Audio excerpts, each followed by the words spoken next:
पहले तो मैं आप सबका धन्यवाद करना चाहूँगा कि आप लोग एक छोटे से मैसेज पर, जो कि कल रात को डाला गया था कि एक बैठक करनी है, वो बैठक इसलिए है कि जो भी कदम आगे बढ़ाया जाए वो आप लोगों के सुझावों के माध्यम से आगे बढ़ाया जाए कि किस प्रकार से करना है। बात सिर्फ एक भर्ती की नहीं है। मुझे पता है कि यहाँ पर अलग अलग भर्ती के अलग अलग लोग हैं। पुलिस कांस्टेबल के लोग अलग हैं, जेईई के अलग हैं, पटवारी के अलग हैं, फॉरेस्ट गार्ड या पीसीएस के जो अलग अलग है। जो लड़ाई लड़नी है वो सिर्फ लड़ाई लोक सेवा आयोग के खिलाफ है, किसी विशेष भर्ती के खिलाफ नहीं है। अब जहाँ तक मैं आप लोगों को बता दूं कि पुलिस कांस्टेबल का जो पेपर है उसमें जो धांधली हुई है उस संबंध में हमारे पास साक्ष्य आए हैं। नंबर एक बात, तो इसलिए सबको बुलाया है कि जो वो साक्ष्य हैं वो हमने जो जांच समितियां उनसे भी साझा करना है और उस आधार पर जांच करवानी है। बात जांच करवाने की है और जो जांच होगी पहले जांच हो जाए, उसके बाद जो निकलेगा वो उसके बाद और डिसीजन आप लोगों के माध्यम से ही लिए जाएंगे। दूसरी जो पटवारी भर्ती है उसमें चलो इन्होंने रद्द करके दोबारा भी दे दिया है, पर पटवारी भर्ती में क्या सारे गैंग पकड़े गए? हमारे पास कुछ और चीजें हैं जो उन गैंगों से हटकर पटवारी में ही लिपटे वो दूसरी गैंग है, तो उन पर भी जांच करवानी है। एजेई में भी जो चीजें सामने आई है उस पर भी जांच करवानी है। और इसके अलावा जो पीसीएस का जो था, जो लोअर पीसीएस का था, उसमें जो चीजें सामने आई है वो भी है। तो मेरा बोलने का मतलब ये है कि किसी एक विशेष भर्ती पे न जाकर पूरा जो सिस्टम है जो लंबे समय से एक करप्शन की जकड़ में है और उस करप्शन में ही काम कर रहा था, उस सिस्टम के खिलाफ आवाज उठाने की बात है। मैं ये कहना चाहूंगा, मैं सिर्फ अभी संबोधन इसलिए कर रहा हूं कि जो यहाँ पर हमारे सभी लोग पहुंचे हैं, तो आप लोग भी अपने सुझाव रखें और एक एक करके जो व्यक्ति अपनी बात रखना चाहता है खड़े हो, और आसपास आपके पास भी कोई ऐसी जानकारी है उसको भी साझा करें। उसके बाद जो लास्ट में जो एक निष्कर्ष निकलेगा उस आधार पर सभी डिसीजन लेंगे करना क्या है। और अगर जांच होगी, देखो मेन मकसद हमारा ये है कि जांच होनी चाहिए। जांच होगी, उत्तराखंड का युवा जैसी जांच चाहता वैसी जांच होनी चाहिए। ये नहीं है कि लीपापोती वाला काम चले। और वो आदेश आप करोगे सरकार को, वो आदेश आप करोगे जांच समिति को कि इस प्रकार की जांच हमें चाहिए। अगर ये क्लू हमारे पास मिले हुए हैं तो इस पर जांच किस प्रकार की होगी वो आप लोग बताओगे। तो मैं वही कहता हूँ कि एक एक करके जो भी अपनी बात रखना चाहता है एक बार रखें, तो लास्ट में जो चीजें निष्कर्ष जो निकल कर आएगा उस पर फैसला सभी लेंगे। धन्यवाद। इन्होंने बोल दिया कि हमने क्लीन चिट दे दी है। देखिए, क्लीन चिट की बात है, मैं अभी एसटीएफ से मिलकर आया हूँ, उन्होंने बोला हमने कोई क्लीन चिट नहीं दी।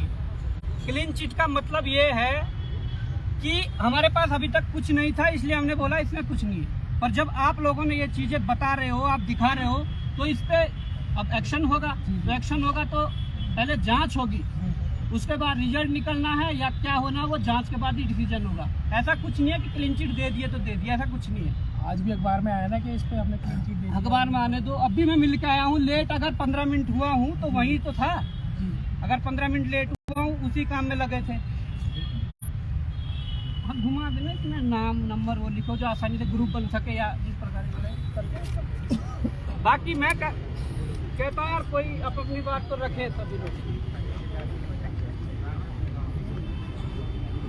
आ जाओ, हाँ बिल्कुल रखिए। नमस्कार सब लोग जो भी यहाँ पे सभी लोग उपस्थित हैं। थोड़ा जोर से बोलो। जोर से कोई नहीं वहीं से बोलो जोर से बोलो बस। जोर से भाई लोगों धन्यवाद करता हूँ जो सभी लोग यहाँ पे उपस्थित है। आज मैं टेक्निकल बैकग्राउंड से आता हूँ, जेईई के जो अभी पेपर हुआ है तो उसमें कुछ चीज़ें सामने आई है, एसटीएफ के थ्रू आई थी। उन्होंने बोला था कि जो जेईई का पेपर आउट हुआ है उससे 30 से 35 लाख रुपए बोलियां लगी थी उसकी। तो उन्होंने जो जांच है वो एसटीएफ को ना देके एसआईटी गठित करी थी, उन्होंने उसको सौंप दी है कि तो ऐसा तो नहीं होना चाहिए। अगर पटवारी का पेपर रद्द हुआ है तो ये पेपर क्यों रद्द नहीं हो रहा है? कुछ उसके नेक्स्ट डे अगले दिन क्या होता है, हमारे कुछ भाई बंधु यहाँ से जाते हैं, आयोग जाते हैं कि ये पेपर रद्द नहीं होना चाहिए। ऐसा क्यों है भाई, ये पेपर रद्द नहीं होना चाहिए?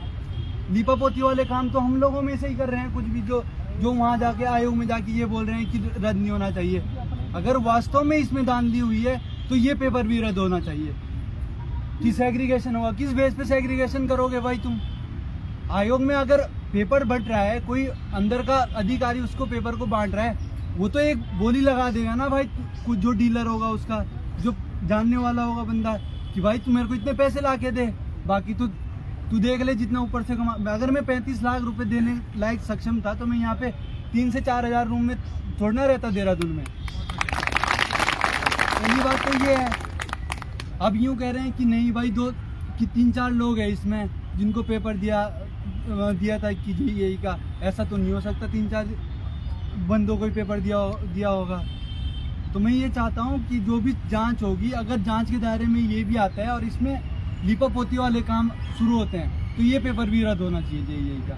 ऐसा नहीं होना चाहिए कि पटवारी, मकसद एक कि पटवारी रद्द कराना था, वीडियो रद्द कराना था, ऐसा नहीं होना चाहिए। अन्याय किसी के साथ नहीं होना चाहिए। अगर मेरा भी उसमें इंटरव्यू के लिए नाम है, मैं भी फिर से पेपर दूंगा। कुछ बंधु ये भी बोल रहे भाई बंधु कि नहीं भाई हम तो, हमारी पढ़ाई छूट गई है, जिसका पहली बात तो उसमें 3 गुना बच्चे लेने थे, 3200 बच्चे ले रखे उन्होंने। उसमें 3200 लेने का मतलब ही क्या बैठता है? ये तो लॉलीपॉप थमा रखा है बच्चों के हाथ में कि लो, उनके मान लो 200 बंदों के पास पेपर गया हुआ, 600 प्लस उन्होंने नंबर ला रखे हैं, तो 200 ही बंदे तो हैं, बाकी तो जो 400 बंदे मतलब 2600 बंदे हैं, वो तो उनको तो लॉलीपॉप दे रखा है उन्होंने। 3 गुना बच्चे लेने थे। फिर उन्होंने ये भी बोला था कि 3 गुना 25 बेसिस पे लिए हैं कि एक नंबर पे नंबर ऑफ कैंडिडेट बहुत थे। नंबर ऑफ कैंडिडेट कितने थे? 100 थे, 200 थे, 300 थे। भाई ये 1700-1800 बच्चे बैठते हैं, 1200 बच्चे तो नहीं थे एक ही नंबर पे नंबर ऑफ कैंडिडेट जो थे उपस्थित।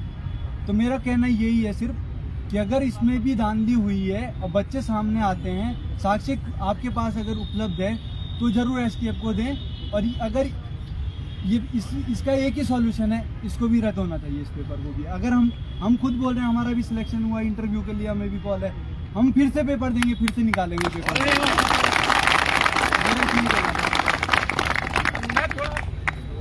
हर बदले का मैं बताता जाता हूँ। जो आपने कहा है अच्छी बात है। देखिए रद्द की तरफ अभी जो है, रद्द आप कह रहे हो ठीक है, हमारे पास जो चीजें है हमारे पास चीजें, वो जांच समिति को जाएगी, जांच समिति उस पर विवेचना करेगी और विवेचना हमारे और आपके अनुसार करेगी, जैसा हम चाहेंगे कि किस प्रकार से जांच होनी चाहिए जिससे कोई बच ना सके। उसके बाद अगर देखो बड़ी मात्रा में अगर चीजें मिलने लग गई तो वो स्वतः ही हो जाएगा, उसमें दिक्कत भी नहीं है। एक्चुअल में हो क्या रहा है इसमें, कुछ जो लोग हैं ना, लड़के जो वहाँ पे आयोग में थे, हमारा धरना चल रहा था एड इरिगेशन के लिए, उसमें 120 दिन प्लस हो गए हैं। तो उस टाइम यहाँ पे कुछ लोग दिख भी नहीं रहे थे आसपास, जब उनको बुला रहे थे कि भाई लोगों तुम यहाँ पे तो आ जाओ इरिगेशन के समझ गया मैं, कोई नहीं आ रहे थे। वहाँ पे जो आयोग में पहुंचा हुआ बंदा था, उनको लग रहा था कि हमारा प्योर सिलेक्शन होना चाहिए। हमारा मकसद ये है कि पद भी जुड़ जाएं और गलत लोग भी ना जाएं। जो जांच में निर्णय जो आएगा उस आधार पे हो जाएगा। कुछ फाड़ती लोग भी तो है कि नहीं हमारा, अरे यार देखो कुछ लोगों को नजरअंदाज भी करना पड़ता है, सीधी सी बात है, नहीं तो जिंदगी में आगे नहीं बढ़ पाओगे। वो सही सीधी बात है। सबसे बड़ा रोग है कि क्या कहेंगे लोग, ये है। अपने पे चलते जाओ, तुम्हें पता है ना अंदर से कि मैं सही हूँ, सही हूँ, ठीक है, बोलने दो जो बोल रहे हो, है ना। अरे कौन तो बोलते जाओ जो भी जिस भी सब्जेक्ट की आप अपना रखो, हर भर्ती का। सबसे पहले सभी लोगों का धन्यवाद। मैं चीज़ों को थोड़ा बिंदुवार बताना चाहता हूँ। बिंदुवार इस प्रकार से मैं चीज़ों को थोड़ा बिंदुवार बताऊंगा।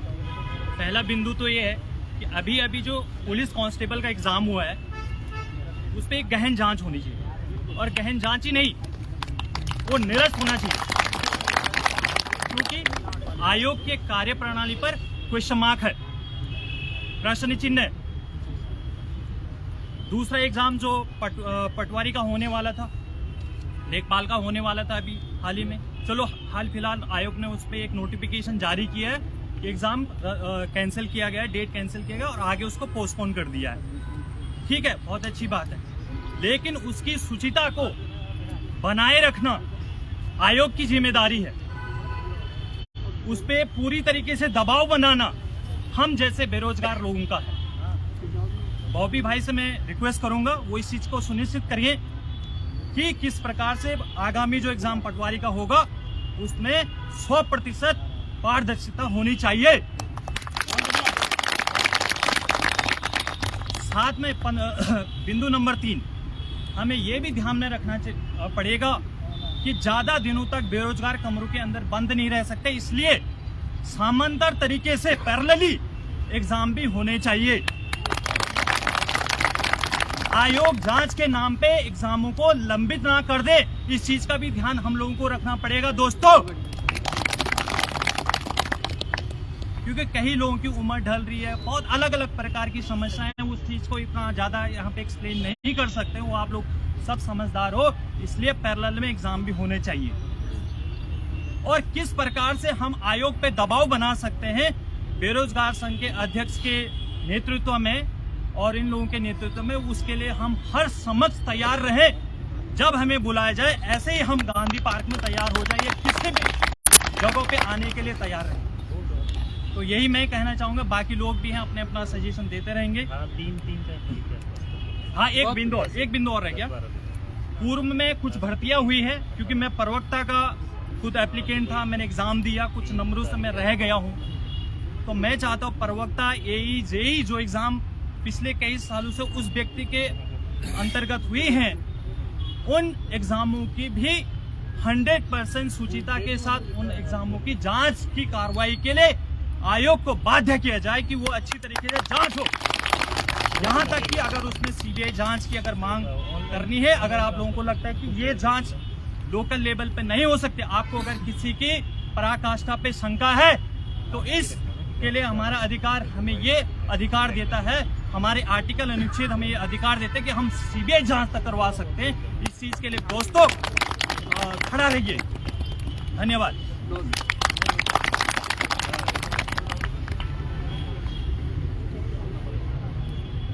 पहले तो मैं सभी लोगों को मतलब धन्यवाद देना चाहूँगा, जो जितने लोग भी यहाँ पर जो है आए हैं, और धन्यवाद देना चाहूँगा बॉबी पंवार जी का, जो कि मतलब हर टाइम पे जो है हम जैसे बेरोजगार लड़कों की आवाज़ को सुनते हैं और सामने रखते हैं जो है। और हम सभी लोग क्या हैं, एक सिस्टम के पार्ट हैं, हमारी कोई नहीं सुनने वाला, पॉलिटिशियंस सब एक तरफ हैं, हम जो बेरोजगार लोग हैं हम ही एक साथ रहे, हम ही कर सकते हैं, हम सिस्टम को चेंज कर सकते हैं। देखो, अब इस सिस्टम को चेंज करने के लिए जहाँ तक कि मेरा ये है, हम लोग क्या कर सकते हैं कि पेपर लीक के मतलब 2 तरीके अभी तक, जैसे हम मतलब बाहर की जानकारी से हमें ये लगता है कि 2 तरीके से पेपर लीक हो रहा है। या तो मतलब अंदर वाला पेपर निकालता है, क्वेश्चन रटवाता है, लेकिन उससे भी डेंजरस बताऊं, मुझे ये लगता है कि जो अंदर गोले भरे जा रहे हैं ना, वो सबसे डेंजर चीज है, उसका पता नहीं लग पाता है। उस चीज को उजागर करने के लिए मैं बॉबी भाई से एक बात रिक्वेस्ट करना चाहूंगा, अगर ये सिस्टम में अगर चेंज आ सकता है, जैसे कि मतलब हमने अदर पीएससी के भी एग्जाम दिए हैं, जैसे गुजरात पब्लिक सर्विस कमीशन के दिए हैं, या किसी अदर जैसे यूपी पीएससी के दिए हैं। तो जैसे जीपीएससी में क्या है कि जैसे आपको कोई क्वेश्चन नहीं आता है, ठीक है, आपको क्वेश्चन नहीं आता है, क्या करते हो, ब्लैंक छोड़ देते हो, ठीक है।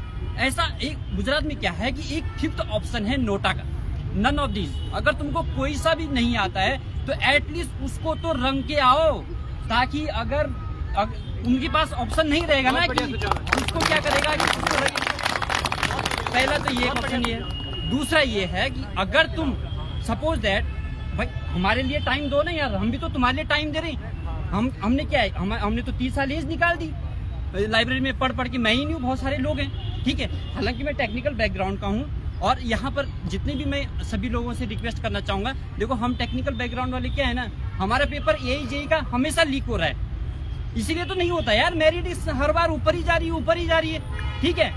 और हमको क्या लगता है कि यार हमारी पढ़ाई में कमी रह गई होगी, हर बार यही सोच रहा है। जब चतुर्वेदी ने बोल दिया था कि 50-50 लाख रुपए में 35-35 लाख में पेपर बिक चुका है, ठीक है, तो अब उस पर क्यों नहीं जांच बैठेगी, उस पर जांच बैठानी चाहिए ना इनको भी। और हम तो देखो, यही का क्या है, मुश्किल से 10,000 लोग भरे थे, उसमें से भी आधे से ज्यादा तो बाहर के हैं, उत्तराखंड के 3,000 लोग हैं, अब वो 3,000 ढूंढ के भी नहीं निकलेंगे। हम जैसे हम आपका साथ दे रहे, आप भी हमारा साथ दो, क्योंकि सारे एग्जाम कौन करवा रहा है, पीएससी करवा रहा है, यूके पीएससी एग्जाम को कंडक्ट करवा रहा है। तो यूके पीएससी, हम सब लोग जब उस पर दबाव बनाएंगे तभी जाकर के जो है ये चीज हो सकता है। और एक और चीज है कि सपोज दैट जब हम एग्जाम दे के आते, यदि वही चीज, वही OMR अगर स्कैन हो जाए और वेबसाइट पे अपलोड हो जाए, तो सभी को पता चल जाएगा ना यार कि मतलब अब आगे रंगने का तो कोई ऑप्शन नहीं रहेगा उनके पास। वो भी आप स्कैन करके जो है हमारी अगर वेबसाइट पे अगर उसी टाइम पे अपलोड हो जाए तो वो भी एक ऑप्शन हो सकता है, ठीक है। और बात बाकी तो क्या है कि मतलब बॉबी भाई से यही बोलूँगा, पेपर रद्द कराना एक सॉल्यूशन नहीं है। पेपर रद्द ठीक है, अभी कुछ लोग सबकी हमारी एक जैसी कंडीशन नहीं हो सकती है। बहुत सारे लोग ऐसे हैं जिन्होंने बिल्कुल टाइम फिक्स किया है कि घर का खर्चा कोई तो लोन लेके कर रहा है, कोई किसी से मांग करके कर रहा है, ठीक है। लिमिटेड खर्चा होता है, सबके पास पैसा नहीं। बहुत बुरी कंडीशन है, हमारे जानने वाले में बहुत, सबके तो गिना नहीं सकता। हमारे यहाँ पर ये कि मैं नौगांव से हूँ, तो अपना एक बंदा है, उसकी बेचारी उसकी मम्मी को पिछली बार जो कैंसर हुआ था, ठीक है। अब कैंसर हुआ, कैंसर से मम्मी मर गई, उसके बाद उसकी पूरा कार्यभार उसके भाई के ऊपर आया। अब क्या हुआ कि घर में खेती बाड़ी करने गया, खेती बाड़ी करते हुए उसका हाथ कट गया उसके भाई का, उसका राइट हैंड अब यहाँ से अलग काटना पड़ा। भाई तो वो रात दिन वो बंदा 2 बजे सोता था, 3 बजे उठता था। उसकी पुलिस ने उसका 1.60-1.65 बन रहा है। हमको लगता है कि वो सेफ जोन में, लेकिन अगर इस हिसाब से धांधलेबाजी हुई तो वो तो सेफ जोन से बाहर निकल जाएगा, ठीक है। तो मेरी सभी लोगों से मतलब एक ही विनती है कि आप ही लोग जो है इस सिस्टम को चेंज कर सकते हैं। पॉलिटिशियंस पे दबाव अगर हम लोग बनाएंगे तभी जाकर के वो कुछ कर सकते हैं, हमसे बढ़कर कुछ नहीं, ठीक है। और बॉबी पवार जी से मैं एक रिक्वेस्ट करना चाहूँगा, थोड़ा हमको जो है मतलब हमारा क्या था कि पॉलिटेक्निक लेक्चरर का पहले जो है बहुत बार नोटिफिकेशन आया था कि मतलब 400 पद खाली हैं। 2014-15 में लास्ट टाइम पे हुआ था, उसके बाद नहीं हुआ। उसके बाद कैसे अंदर क्या पढ़ा रहे, कौन पढ़ा रहा है ये पता नहीं है। सारे आई थिंक गेस्ट पे ही रखे होंगे उन्होंने, 15,000 10,000 पे काम चला रहे हैं, ठीक है। अब उन्होंने जो कैलेंडर जारी किया उस पर लिखा हुआ है प्रिंसिपल पॉलिटेक्निक। मेरा ये डाउट है कि प्रिंसिपल पॉलिटेक्निक का कहाँ से आगे निकलना, तो पॉलिटेक्निक लेक्चरर था, तो क्या उसमें मतलब लेक्चरर की पोस्ट भी इन्वॉल्व है या फिर वो प्रिंसिपल का अलग से पोस्ट निकल गई है? ताकि बहुत सारे लोग मतलब सोच रहे होंगे कि यार हम भी पॉलिटेक्निक लेक्चर की तैयारी करें, तो वो थोड़ा डाउट है, उसको अगर क्लियर कर दे तो अच्छा ही रहेगा, ठीक है। इसमें पता कर लेंगे, क्लियर कर लेंगे, क्या दिक्कत है ना। Thank you so much. क्योंकि एकदम से उपलब्ध चीज़ें हो नहीं पाती, करने पड़ेगी क्या है। हाँ, बाकी यार अभी जब मैं पटवारी, हालांकि मैं पटवारी का पेपर तो मैं ऐसे ही देने गया था, ठीक है। अब मैं पटवारी का पेपर देने गया तो एक बंदे ने सिर्फ 3 गोले किए हुए थे, बताओ 3 गोले किए थे। वो जो एग्जामिनर अंदर था उसने बोला कि बेटा आपने 3 गोले क्यों किए? मेरे को 3 ही आते हैं। भाई इतना कॉमन सेंस हर एक बंदे के पास है, जितना कॉमन सेंस हर एक बंदे के पास है कि 3 में तो ऐसे भी सिलेक्शन नहीं होने वाला, तो तुक्के मार के पूरा कर दे भाई। 45 तो क्वालिफाई है। हाँ 45 तो क्वालिफाइंग है, तो वो मतलब रॉयल फैमिली का लग रहा था देखने से।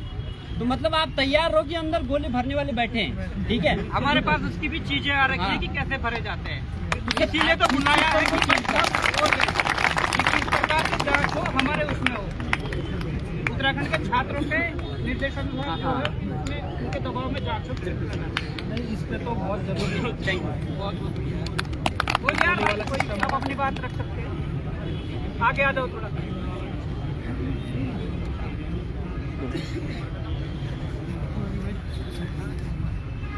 जोर से नमस्कार। पहली बात तो बता दूं, आप लोगों को मैं आज तक कभी भी किसी आंदोलन में नहीं आया, सही बात।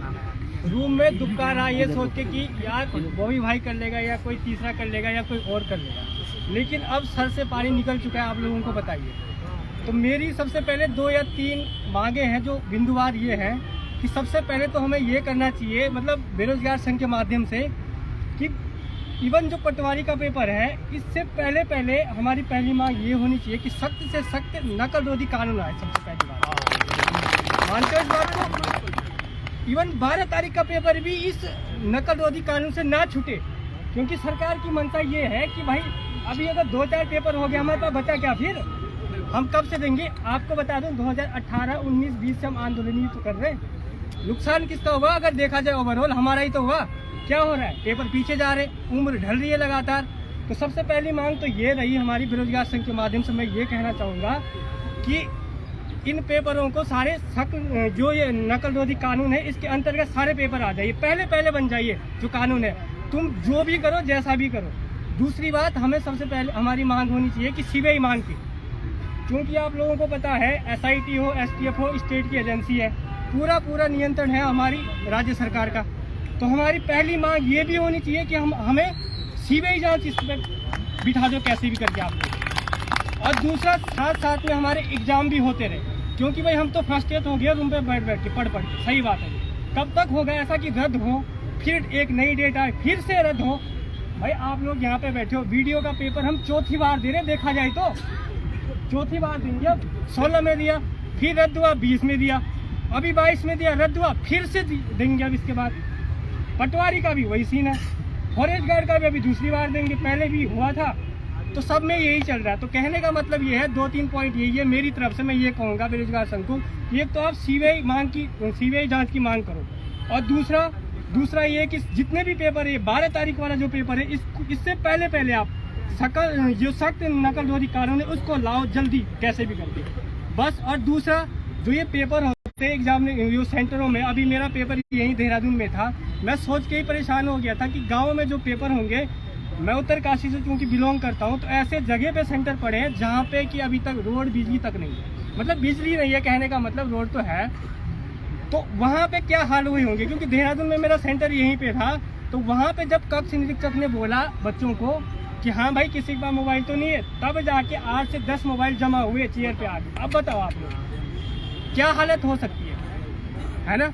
ये भी सबसे पहले आयोग को सर्कुलर जारी करना चाहिए जहाँ पे भी सेंटर होते हैं कि भाई आप लोग क्या करो, जांच अच्छे से करो। दूसरी बात, कक्ष निरीक्षक की बात कह रहा हूँ मैं। वहाँ पे एक बच्चा मेरे पीछे, चूंकि शायद वो बच्चा खिरसू का था, वो बच्चा, उसने पूछा कक्ष निरीक्षक को कि सर यहाँ पे क्या भरना है। सच बताऊँ आपको, वो शायद 4th क्लास होगा या जो भी होगा, मुझे नहीं पता।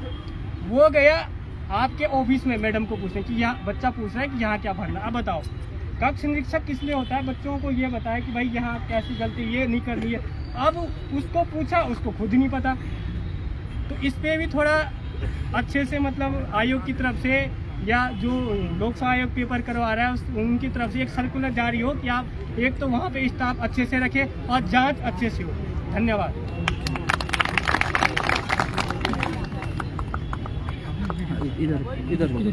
इधर कहाँ से बोल रहा है? मैं उधर को। ठीक है, कोई नहीं बोल रहा, कोई नहीं बोल रहा। दोस्तों, जैसे कि आप सभी लोग यहाँ आए हैं, ठीक है यार, ठीक है। तो भाई सुनो सबसे पहले जो है, मास्क हटाओ। देखो मेरी बात सुनो। यूनिटी बनी है ना यहाँ पे, अगर हम लोग सब खड़े हुए हैं, मैं आप लोगों सबसे छोटा हूँ, कोई भाई को प्रणाम करता हूँ। एक बार बस, और कुछ नहीं। मैं आज तक किसी आंदोलन में नहीं किया। मैं स्पोर्ट्स कोटे से हूँ, ग्राफिक यूनिवर्सिटी में कोच हूँ, मुझे कोई मतलब नहीं था। और जब ये दोस्तों की हालत मुझे दिख रही है, हमने खुद पुलिस का दिया है, सिलेक्शन हो रहा है हमारा, फिर भी हमारे दोस्तों की हालत इतनी दिख रही है हमें। बेचारे घर में यार उनका किराया तक देने के पैसे नहीं है यार, उनको खाने के पैसे नहीं है, कच्चे आलू खा रहे हैं यार। सही बताओ तो मैं अपने एजुकेशन की बात बताता हूँ, हमारे लौंडे, हमारे दोस्त लोग ऐसे हैं, ठीक है। आज यूनिटी बनी है, कोई इंसान हमारे लिए खड़ा है, कोई इंसान हमारे लिए लड़ रहा है, तो इसके बाद कभी मौका नहीं मिलेगा, ठीक है। आज तुम्हारे सामने पूरा सच्चाई तुम्हारे सामने है, OMR सीट की सच्चाई तुम्हारे सामने दिख रही, जितनी धांधलियां तुम्हारे सामने दिख रही, अच्छे जो भी नेता थे सब तुम्हारे सामने दिख रहे, किसने कितना घोटाला कर रखा है। अगर इसके बावजूद भी तुम अंधे बने हो और एक दूसरे की पीठ पीछे बुराइयां कर रहे हो, ठीक है। लाइब्रेरी के अंदर सब बोल रहे कि कल चलेंगे, धरने में चलेंगे, यहाँ 1% नहीं आ रहा। तुम अपने अंदर ठान लो कि हम जो करेंगे वही सरकार का आंसर होगा, तो तुम्हारे अलावा वो कुछ नहीं कर सकते हैं। तुम एक यूनिटी हो, यूनिटी में बन के रहो। अगर तुम खुद ही बिखर जाओगे तो वो फिर कुछ नहीं करने वाले, वो डेट पे डेट देते रहेंगे, खत्म हो जाएगी। आप लोगों से आधा ज़्यादा क्या, हमारी एज तो है ना 22-21 की हमारी एज है, आप लोगों से आधा ज़्यादा 27, 28, 29, 30 पे पहुंच चुके हैं। आने वाला टाइम देखो आप लोगों के, भाई हमारा सवाल है यार, हमसे देखो आप लोगों के घर में कितने परिवार है, उनके बारे में सोचो। आपके गाँव से लेकर कितने भाई लोग यहाँ आ रहे जो होटलों में जॉब कर रहे हैं, रात का दिन काट रहे, फिर लाइब्रेरी की पैसे की फीस दे रहे, फिर अपना कुछ कर पा रहे गुजारा। बुरे हाल है मेरे भाइयों। आज कोई बंदा हमारे लिए खड़ा है, कोई हमारे लिए लड़ रहा है, तो एक यूनिटी बनाओ, हो सके जितना भी हो सकता है। मैं भाई लोगों को जब भी हमारे लिए डेट मिल रही है, मैं यहाँ खड़ा हूँ, मैं पेपर एक ही दिया, कोई बात नहीं है, पर मैं यहाँ ये वादा करता हूँ जब भी आओ तो मैं यहाँ हर टाइम प्रेजेंट रहूँगा। एक ऐसा रूल बना है डिपार्टमेंट के अंदर कि हमारा कुछ भी, हमारी सुनवाई कहीं नहीं हो रही है, ठीक है। हमारी सुनवाई तब होगी जब हम अब एक यूनिटी में रहेंगे, हम अपनी यूनिटी दिखाएंगे, ठीक है। ये पीठ पीछे बात करने से, घर के आगे बोलने से, ये सबके अंदर जितना टैलेंट है, सबके अंदर किससे ज़्यादा पूरे सबके अंदर भरा हुआ टैलेंट है, ठीक है। ये टैलेंट वहाँ काम नहीं आएगा, ये टैलेंट खुद के अंदर तब काम आएगा जब तुम अपनी यूनिटी दिखाओगे। अरे गवर्नमेंट डरेगी तुमसे यार, पर तुम अपनी यूनिटी में आओ तो सही। तुम पीठ पीछे अगर एक दूसरे की बुराई करो तो क्या हो जाएगा, इससे कुछ नहीं होने वाला। आज तो इंसान हमारे लिए खड़ा है तो उनका सपोर्ट करो, वो भी हमारे लिए खड़े हैं तो उनका सपोर्ट करो। जहाँ वो बोल रहे हैं वहाँ जाएंगे। अरे ज्यादा क्या होगा, हमारे लिए कुछ करेंगे क्या लोग? कुछ नहीं होगा। मार पड़ेगी, कितनी पड़ेगी, भविष्य तो सुधर जाएगा ना, आने वाली पीढ़ी का भविष्य सुधर जाएगा। ये तो नहीं कि बैंकर 22 का पेपर दे रहे हो और 18 का घोटाले का मामला सामने आ रहा है। 22 के पेपर 23 के पेपर की देने की बात कर रहे हो और 15 का मामला सामने आ रही है, उसकी ओएमआर शीट दिखाओ है। तुम्हारे सामने पूरा रिजल्ट है, दरोगा वगैरह जितने सस्पेंड हो रहे हैं सारे हुए हैं। ठीक है, पुरोला साइड का लगा लो, एक से एक नेता है यार तुम्हारे साथ अपने घर के परिवार के अंदर गए। अब ये मैंने बोलना है खिलाफ लड़ा जाए, तुम खुद ही लगा लो, सब तुम्हारे सामने पड़ा हुआ है। सरकार के खिलाफ लड़ा जाए, जिस सरकार में लगातार ताबड़तोड़ तरीके से पेपर लीक हो रहे हैं, ताबड़तोड़ तरीके से भ्रष्टाचार हो रहा है, कैसे इन सरकारों के खिलाफ लड़ा जाए। इसलिए हम आज ये उत्तराखंड का बेरोजगार युवा यहाँ पहुंचा है। उत्तराखंड बेरोजगार संघ इनके सुझाव लेकर जो आगे की कार्रवाई करनी है, परीक्षाओं में जांच करवाने को लेकर सभी जो हमारे बिंदु रहेंगे उन बिंदुओं पर ये बैठक बुलाई गई है। ये एक आम बैठक है और इसमें सभी उत्तराखंड के बेरोजगार सभी चीजों ये उत्तराखंड के बेरोजगार युवा हैं, तमाम जहाँ तक मदद ना ही कोई एग्जाम सही तरीके से हो पा रहा है। बिंदुओं को लेकर बात हो रही है और सरकार को चेताया भी जा रहा है। देखने वाले दर्शकों से कहूँगा कि किसी नेता के और गोभी भाई हमारे साथ है, इन्होंने हमको 2 या 3 बार, हम इनसे पहले भी मिले हैं। एक चीज जो सबसे पहली चीज मैं बताना चाहूंगा कि लोग जो है इनसे इतने जुड़े हुए हैं, हम 6 दिन से बाहर हूँ। हमको 50 बच्चे इकट्ठे कर पाना इतना मुश्किल हो रहा था और आज मुझे लगा यहाँ 50 भी नहीं होगा। और मैं देख के बहुत ही उत्साहित हूँ कि इतने सारे लोग आए उनके एक मैसेज पे, और हमको ये यूनिटी दिखानी पड़ेगी। सबसे पहली चीज मैं एक चीज यहाँ बताना चाहूँगा, मैं इस चीज में नहीं जाना चाहूँगा कि यहाँ क्या हो रहा है, शायद सभी को पता है पटवारी में क्या हुआ है और उसके बाद जो वीडियो में क्या हुआ है। एक चीज जो मैं बताना चाहूँगा, जो शायद उत्तराखंड के बच्चे में जो एक चीज की कमी है वो है हम लोगों के अंदर पॉलिटिकल एक्टिविज्म नहीं है। अपने हक के लिए लड़ना, पॉलिटिक्स करना नहीं है। लोगों को लगता है मैं बाहर जाऊँगा तो मेरे को बोल देगा कि अरे ये तो पॉलिटिक्स कर रहा है। अरे अपने हक के लिए लड़ो, बाहर आओ। हमने अपना PCS मेंस के लिए 3 बार पोस्टपोन करवाया है और पिछले 6 दिन से बैग लाइब्रेरी में रख के बाहर निकल के बॉबी भाई को कांटेक्ट में रहते हुए इधर उधर हम गए हैं। इन्होंने हमको कोऑर्डिनेट करा है कि कैसे हमारा काम हो सकता है। मैंने ग्रुप C के बच्चों को लाइब्रेरी में जाके मैंने उनको समझाया बाहर निकलो, हम टोटल 10,000 है, तुम लोग 1 लाख से ऊपर हो, लेकिन कोई भी बच्चा बाहर आने के लिए उनको लगता है कि इसका तो मेंस है, अपने मेंस के लिए ले जा रहा है। और कल जब डेलीगेशन वहाँ मिला है, चेयरमैन साहब से मिला, इन्होंने बोला है कि एक बार आप मिल लो, अगर काम नहीं होता है फिर हम रोडों पे आएंगे। कल इनके मार्गदर्शन में बच्चे गए वहाँ पे, उन्होंने पोस्टपोन करा है, लेकिन जांच अभी नहीं हुई है। अब एक चीज समझिए, यहाँ पे शासन, प्रशासन और सरकार जितना हम सोचते हैं उससे 1 कदम आगे सोचते हैं। उन्होंने पटवारी को इवन प्रेस कॉन्फ्रेंस तक नहीं हुई है, उन्होंने एक्सेप्ट तक नहीं करा है कि यहाँ पे पटवारी का पेपर लीक हुआ है। एक अंदर से एक तुगलकी फरमान बाहर आता है कि 12 फरवरी को एक पटवारी का एग्जाम होगा। आप इस चीज को समझिए, वो बच्चे को मौका ही नहीं देना चाहता है कि इवन वो लाइब्रेरी के बाहर भी आए और तुम लोग लाइब्रेरी में पढ़ते ही रह जाओगे। यार मैंने उत्तराखंड का एग्जाम नहीं दिया, मेरा पहला और शायद मुझे लग रहा अंतिम ही एग्जाम होगा ये, क्योंकि यहाँ जो है ना, यहाँ के एग्जाम में पढ़ने से आप अपनी जिंदगी आसानी से बर्बाद कर सकते हो। नौकरी लगने के बाद भी आपको 6 साल बाद घर बिठा सकते हैं, क्योंकि शासन प्रशासन में कमी की वजह से वो कैंसिल हो गया। किसी बच्चे ने अगर ईमानदारी से कोई एग्जाम दिया है और वहाँ पे धांधली हुई है और उसको बाद में घर बैठना पड़े, उसकी ये गलती उसकी तो नहीं है। अगर कल या परसों 20 दरोगा सस्पेंड हुआ है, अगर उनकी जगह ईमानदार गए होते जिनको उस टाइम मौका नहीं मिला, तो ये गलती तो उनकी नहीं है ना। हम क्या कर सकते हैं? एक मध्यम वर्ग परिवार से आने वाला अभ्यर्थी क्या कर सकता है? वो पढ़ाई कर सकता है, वो अपनी मेहनत पे भरोसा कर सकता है, लेकिन शासन प्रशासन में बैठे हुए लोग सिस्टम कैसे काम करता है वो डेली बेसिस पे उसको मॉनिटर नहीं कर सकता है। लेकिन अगर तुम अभी ये हक के लिए आगे नहीं आओगे, मैं PCS अभ्यर्थी मेंस अभ्यर्थी हूँ, हमारे साथ ऐसे भी व्यक्ति जुड़े हुए हैं जिन्होंने 2005 में भी यहाँ मेंस लिखा है। सोचो 2005 में भी वो लड़े हैं और आज भी उसी चीज के लिए लड़ रहे हैं। सोचो आने वाली जनरेशन 2030 में भी अगर उन्हीं चीज के लिए लड़ना पड़े तो हमारा कोई पढ़ने का कोई औचित्य नहीं रह जाता। अगर मैं पॉलिटिकल साइंस का अभ्यर्थी हूँ, मैंने पॉलिटिक्स पढ़ी है, कॉन्स्टिट्यूशन पढ़ा है, लेकिन जितना पॉलिटिक्स और कॉन्स्टिट्यूशन पिछले 5-6 महीने में समझ में आया, उतना मुझे किसी कोचिंग इंस्टीट्यूट में समझ में नहीं आया। आप मंत्री के बाहर जाओ, आपको घर के बाहर जाओ तो आपको पता लगता है कि अभी भी वो मतलब एक कॉलोनियल माइंडसेट के साथ है कि हम बाहर बैठे हुए, मंत्री जी आएंगे 6 घंटे बाद आ रहे हैं, बच्चे आ रहे बाहर, हम बताओ क्या है।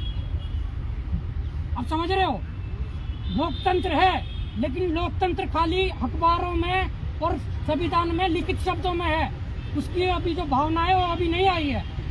अभी भी जो चुन के जाते हैं वो राजतंत्र की तरह व्यवहार करते हैं। अब इस चीज को समझिए, आपको बाहर आना पड़ेगा। ग्रुप सी का बच्चा है, अरे तुम कुछ नहीं कर सकते, अपने प्रधान के पास चले जाओ, वहाँ ज्ञापन देके तो आ ही सकते हो।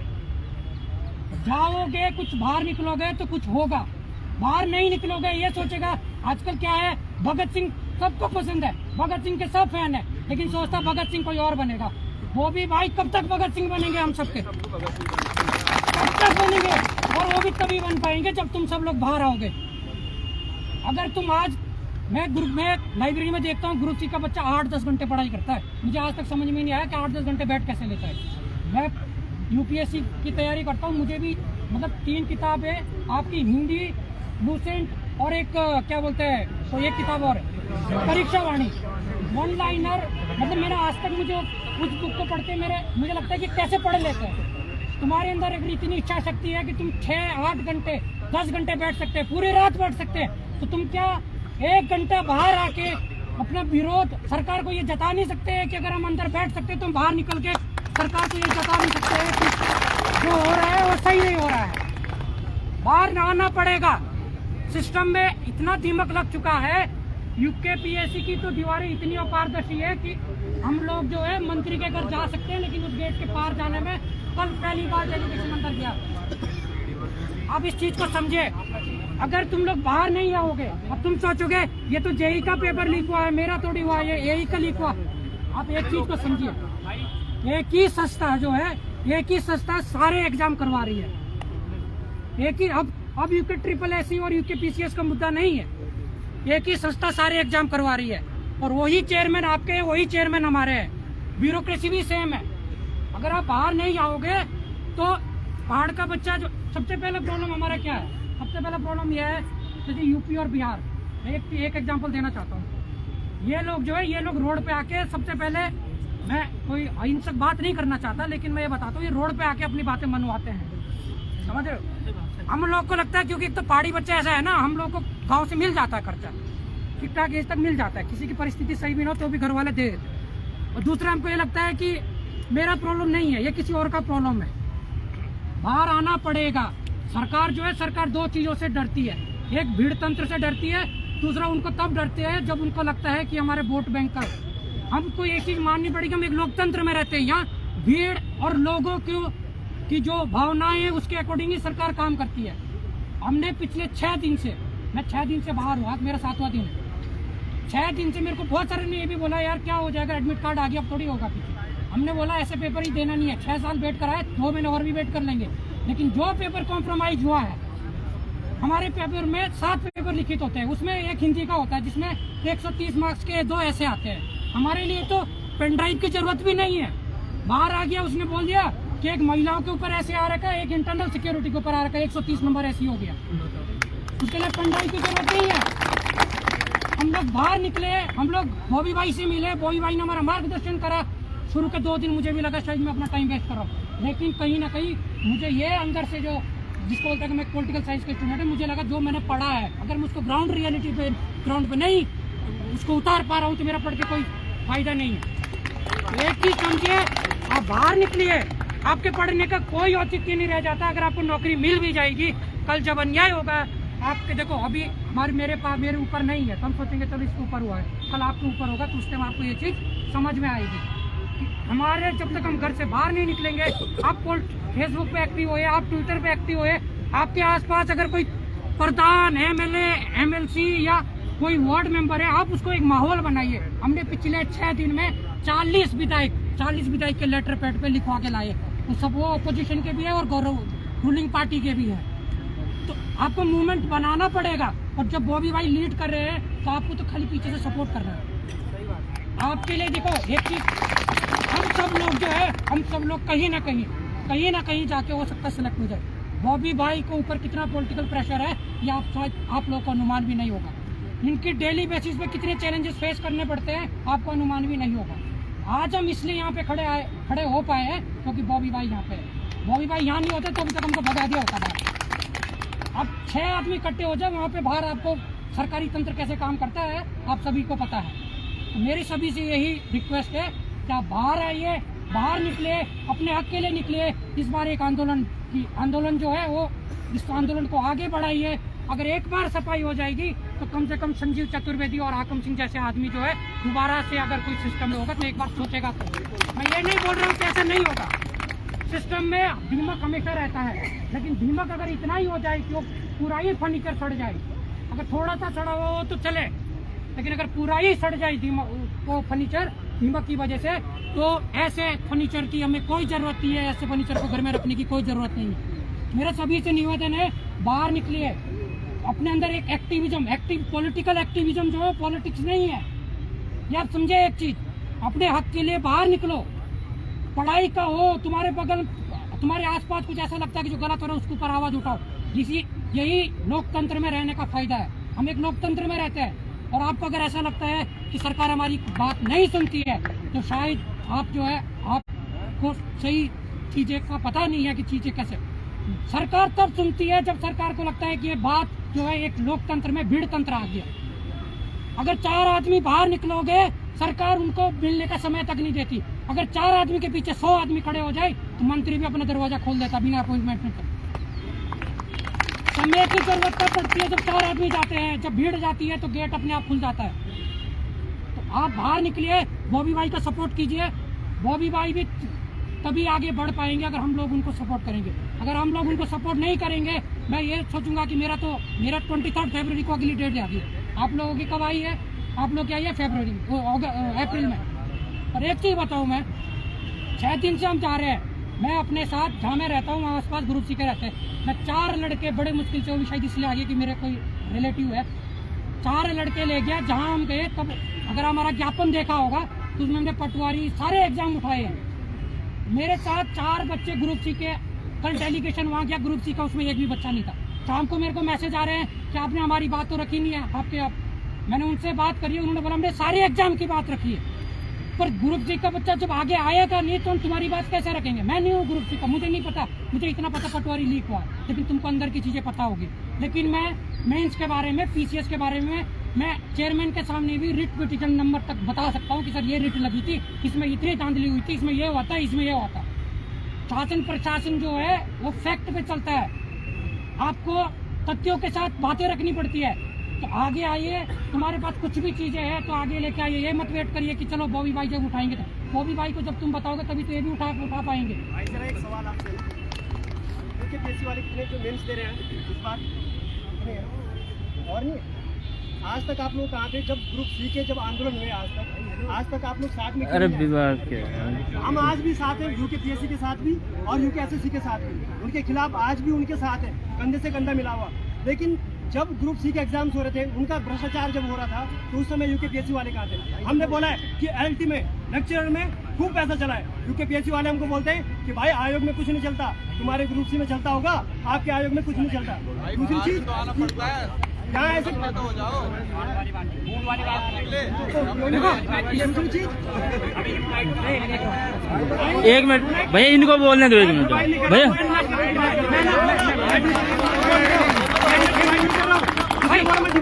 अरे इनको खत्म करने दो, फिर बोलना, इनको खत्म करने दो, इनको खत्म करने दो। 1 मिनट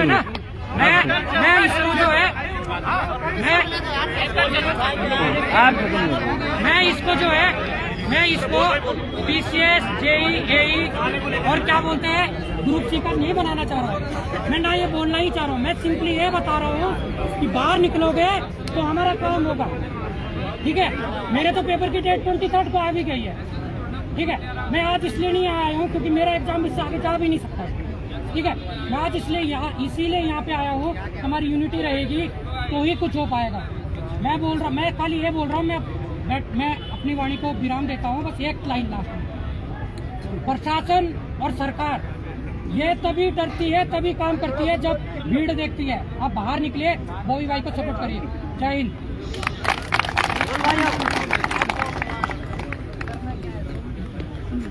पहले तो मैं बॉबी भाई जी का पहले तो मैं ये बात कह देना चाहता हूँ कि ग्रुप सी, पीसीएस या कोई टेक्निकल नॉन टेक्निकल कुछ नहीं है। बात करप्शन की है, बात लोक सेवा आयोग की है। लोक सेवा आयोग के अंतर्गत आज ग्रुप सी भी जा रखा है, लोक सेवा आयोग के अंतर्गत आज टेक्निकल भी जा रखा है, लोक सेवा आयोग के अंतर्गत ही पीसीएस भी जा रखा है। जो कमी है वो लोक सेवा आयोग के अंदर थी, उस कमी को कैसे दूर करे, उस भ्रष्टाचार के खिलाफ कैसे लड़े, ये सुझाव हम ले रहे हैं। और ठीक है, देखिए होनी चाहिए डिबेट, आपस में होनी चाहिए, पर जैसे भाई ने बोला, मैं तो ये समझता हूँ अपने आप की, कोई बच्चा भी होता है ना, खेलता हुआ बच्चा, अगर किसी के अंदर कलाएं हैं या कोई बढ़िया मतलब उसके अंदर ऐसी वो है क्वालिटी है, हमें बच्चे से भी सीखने को मिलता है। वो भाई साहब तो मेन से लिख रहे हैं पीसीएस का, 7 सब्जेक्ट मेन से लिखने पड़ते हैं, और उनका तो कल पोस्टपोन भी हो गया, ठीक है, कोई दिक्कत नहीं है, वो जाते अपना बैठ के अगले महीने पेपर देते। पर उनके अंदर दर्द है कि अगर अगले महीने भी हो गया, तुम 10 बार करवा लो, अगर सफाई नहीं हुई, अगर करप्शन को खत्म नहीं किया गया तो फायदा ही नहीं है। तो मेन मकसद हमारा करप्शन को खत्म करने का है। और अभी तक जो सुझाव आए हैं मैं नोट कर रहा हूँ, 2 सुझाव अभी तक बेहतर जो आए हैं, बीच बीच में मैं बताते रहता हूँ, और भी लोग सुझाव देंगे वो भी नोट करेंगे। सबसे पहले तो ये सुझाव आया है कि जब तक नकल रोधी कानून नहीं बनता तब तक एक भी परीक्षाएं नहीं होगी।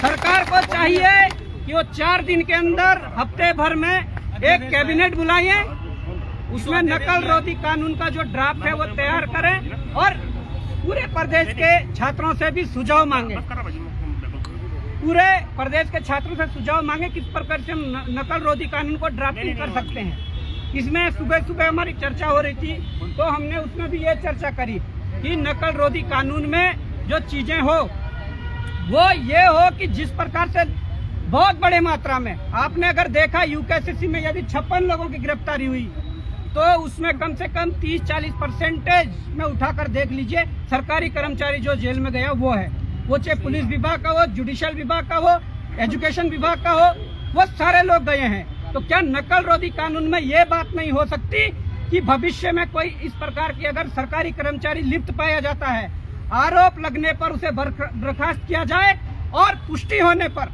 उसे हमेशा के लिए जेल भेज दिया जाए और उससे पूरी रिकवरी हो जितनी उसने आज तक सैलरी पाई है। ऐसे बिंदु नकल रोधी कानून में आने चाहिए। नकल रोधी कानून में ऐसे बिंदु आने चाहिए कि जब कोई परीक्षा इस प्रकार जो भ्रष्टाचार की भेंट चढ़ती है, देखिए अगर भ्रष्टाचार है तो एकदम से हम इस पर बुलडोजर नहीं चला सकते, खत्म नहीं कर सकते। हाँ, कोशिश कर रहे हैं, 5-6 सालों से कोशिश कर रहे हैं, और दिखा भी है कि कम हम कर सकते हैं, धीरे धीरे करेंगे। इसमें ऐसा एक ड्राफ्ट बनना चाहिए, इसमें बिंदु बनना चाहिए ड्राफ्टिंग में जो बनेगी कि भाई अगर कभी भी भविष्य में इस प्रकार की धांधली या पुष्टि किसी परीक्षा में होती है तो वह त्वरित न्याय का एक साधन होना चाहिए, उसमें त्वरित न्याय से समाधान होना चाहिए। और जो बच्चे किसी भी परीक्षा को दे रहे हो, एग्जाम्पल के तौर पे पुलिस भर्ती देख लीजिए, पुलिस भर्ती में अगर इस प्रकार की कंडीशन आती है, रद्द करना पड़ता है, दोबारा पेपर होता है, तो कम से कम आप ये देखिए कि जो जनरल ओबीसी 45 लाया है जो क्वालिफाइंग मार्क्स है, SC ST 35 लाया है, उन लोगों की ही दोबारा परीक्षा हो। इस प्रकार के प्रावधान हमें उसमें बिंदु देने पड़ेंगे, है ना। तो ये सारी चीजें, नकल रोधी कानून एक बिंदु हो गया। सहमत है सभी? सभी सहमत है। दूसरा बिंदु, हमारे भाई साहब ने बोला था कि नोटा चुनाव में तो होता है, नोटा OMR में होना चाहिए। अगर बच्चे के पास OMR है, कोई भी परीक्षा दे रहा है, ABCD 4 ऑप्शन है, E जो ऑप्शन होना चाहिए उसमें नॉन ऑफ दीज वाला ऑप्शन होना चाहिए। फिर जो एक करप्शन जो OMR अंदर भरी जाती है वो हम आसानी से खत्म कर सकते हैं। ये 2 सुझाव अभी तक आए हैं, और इन 2 सुझावों पर उत्तराखंड बेरोजगार संघ इसमें सहमत है, दूसरे में भी सब। तो इन 2 सुझावों पर उत्तराखंड बेरोजगार संघ और तमाम बेरोजगार साथी मुहर लगाते हैं कि ये दोनों सुझाव रखे जाएंगे। सरकार के सामने, और इसको करना पड़ेगा सरकार को जब हमारा और आपका दबाव होगा। और इसके बाद जो भी सुझाव देना चाहते हैं दीजिए, सुझाव नोट होंगे, निष्कर्ष निकाल के ही जाएंगे। करना क्या है, अभी आयोग के अध्यक्ष से भी मुलाकात करनी है, वहाँ भी अपॉइंटमेंट है। SIT के जो हेड है उनसे भी मुलाकात करनी है। बाकी CBI जांच का भी एक सुझाव आया था। देखिए CBI जांच का सुझाव आया था, तो देखिए CBI जांच भी है, हम मांग कर सकते हैं CBI जांच। और जब CBI जांच की बात करते हैं तो मुझे थोड़ा ये डर है कि कहीं आयोग पे ताला न लग जाए, पूरा आयोग एक बार सील न हो जाए, कहीं परीक्षाएं रुक जाएं कुछ इस प्रकार। सुनो, मैं बता रहा हूँ, आप लोग रखिए, स्वतंत्र है सब स्वतंत्र है। मैं कह रहा हूँ CBI का अटर्नल जो है, सुनिए, CBI का जो अटर्नल है हमारे पास, ये है कि हाई कोर्ट का जो सिटिंग जज होगा, कोई भी उनकी निगरानी में जांच समिति भी काम कर सकती है और चीजें आसानी से हो सकती है। CBI दिल्ली से उत्तराखंड कब पहुंची मुझे नहीं पता सर। आज CBI आई हुई है और विंडलास जो सारी अरे प्रॉपर्टी पे दूसरे दिन आ जाती है। क्या विद्यार्थी लोग हैं जो देश का भविष्य है, जो नींव है, फाउंडेशन है, उसके लिए सरकार नहीं गठित कर सकती है। एक बात बताओ, इस पे विचार कर लेंगे। CBI या होनी चाहिए, नहीं तो ये 2-2, 3-3 महीने में SIT और STF के भरोसे मत रहिए। अभी इनका न्यूज़पेपर आप लोग सब पढ़ते होंगे, उसमें क्या है कि STF ने दी हरी झंडी और जांच कर रही है SIT। तो आप देखिए कि कहीं पे आपको पता लग जाता है कि ये है CBI क्या बात रही, UKPSC, UKSSC कुछ नहीं है। जब घोटाला करने वाला भेदभाव नहीं कर रहा आप लोगों को, आप क्या सोच रहे हो? ग्रुप B, ग्रुप C कुछ नहीं है, करप्शन करने वाला भेदभाव नहीं कर रहा है। आप भी मत करो। और जो पेपर खरीदने वाले के नाम भी सार्वजनिक सबका, ठीक है। तो CBI मुख्य जांच होनी चाहिए भाइयों, मेरा ये नाम भी फोटो के साथ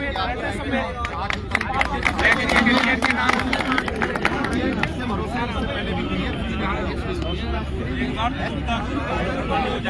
हमारी मांग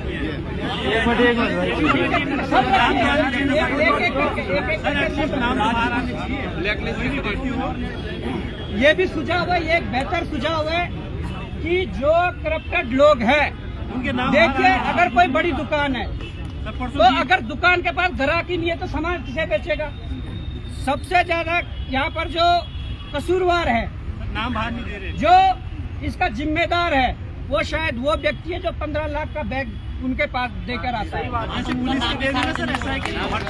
अभी PDO, वन दरोगा, सचिवालय रक्षक, पटवारी, इन भर्तियों में जब पुष्टि हो चुकी है, जितने लोगों को चिन्हित किया गया है, उन लोगों के नाम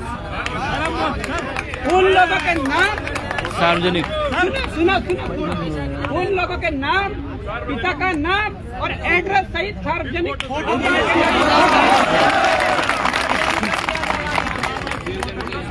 सर, जैसे राजस्थान वालों ने करे ना सर, अपने उत्पाद में दिए हमारे नाम से, वैसे यहाँ भी करना चाहिए ना, उसके नाम दिए।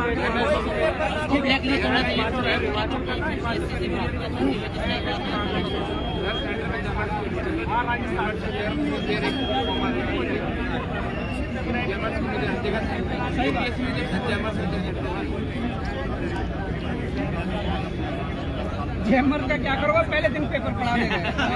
मैं बता रहा हूँ, ठीक है, सुझाव लिख दिया है, पर ये सबसे बड़ा तोड़ है।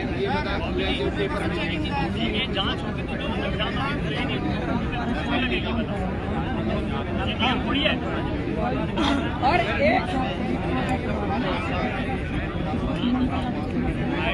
मैं एक बात कह रहा हूँ भाई साहब, एक जो वार्षिक कैलेंडर की जो मांग थी वो बहुत पहले से हमारी चलती आ रही थी, 4-5 सालों से। बड़े मुश्किल से इस बार कर भी दिया था कि वार्षिक कैलेंडर है वो होना चाहिए, वो चाहे UKSSC हो या UKPSC हो, दोनों आयोगों को चाहिए या तो दिसंबर के महीने या मार्च के महीने एक कैलेंडर जारी करे कि जिसमें पूरे वर्ष का भर्ती कैलेंडर जारी हो, जो बच्चा खाली ना बैठे। सही बात। जो कम से कम ये ना देखना पड़े कि अब चुनाव आएगा तो वैकेंसी आएगी। इस प्रकार की जो एक परिपाटी बननी चाहिए। और हमारे बीच मसूरी से अभी नितिन भाई भी पहुंचे हैं, ये MP कॉलेज में अध्यक्ष रह चुके हैं मसूरी में। उनके साथ सहयोगी के हमारे जो कैंतुरा जी, तो मोहन कैंतुरा जी हैं, और भाई साहब हिमांशु जी हैं, और खरोला जी हैं, पूर्व अध्यक्ष रह चुके हैं। राम कंडवाल जी हमारे बीच में है, जिन्होंने पुलिस भर्ती के लिए बहुत बड़ी लड़ाई लड़ी और इसमें साथ है। और मैं चाहता हूँ एक एक करके सुझाव जैसे अगर पेपर में मतलब अगर पैसे ले सकते हैं तो ऐसे कैसे हो सकता है, मतलब कि पुलिस में पैसे न चले हो जिसकी नियत हमारे पास है ना, रिकॉर्डिंग भी है, सब कुछ है। बहुत सर तो हम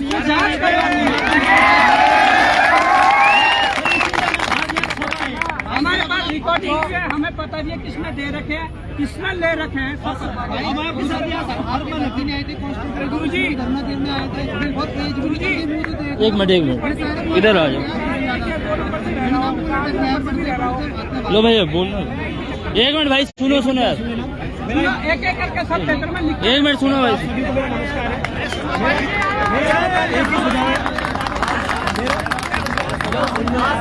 मेरा एक ही सुझाव है, मेरा ये है कि इन्होंने एनटी के पेपर में 12 क्वेश्चन डिलीट करे, लेकिन इनको पहले करना चाहिए कि 12 क्वेश्चन डिलीट करे, उनका आधार दें कि इस आधार पे करें, ताकि हम आगे उन क्वेश्चनों को पढ़ें और उनको गलत ना करें। क्योंकि ये क्या कर रहे हैं, जो क्वेश्चन डिलीट कर रहे हैं उसी को दोबारा पेपर में दे रहे हैं। अब हम करें तो क्या करें, क्योंकि जो हमने पहली बार पढ़ा वो तो हमने सही कर दिया, उन्होंने उसको डिलीट कर दिया। अब उसका सही आंसर क्या है वो भी तो बताएं।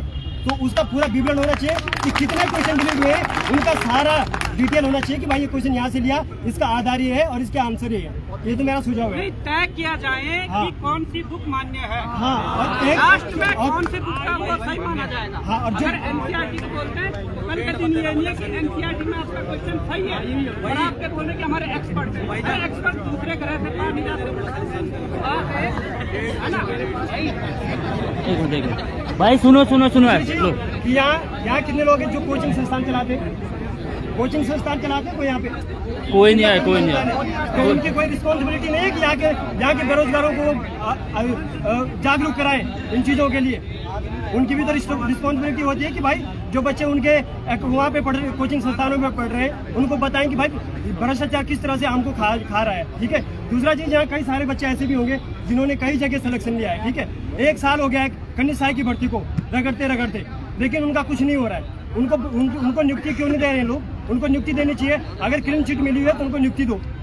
दूसरी चीज़ कि आप सभी लोग, हम देखते हैं लाइब्रेरीज में कि आप तो 7-8 घंटे की बात कर रहे थे, लेकिन ऐसी भी लाइब्रेरीज हैं जहाँ पर 16 घंटे लोग ग्रुप सी की तैयारी करते हैं। ठीक है। तो उन लोगों से मेरा हाथ जोड़ के निवेदन है कि भाई लाइब्रेरी में बैठ के कुछ नहीं होने वाला, ये तो हमको सभी को पता है और इन्होंने भी बताया।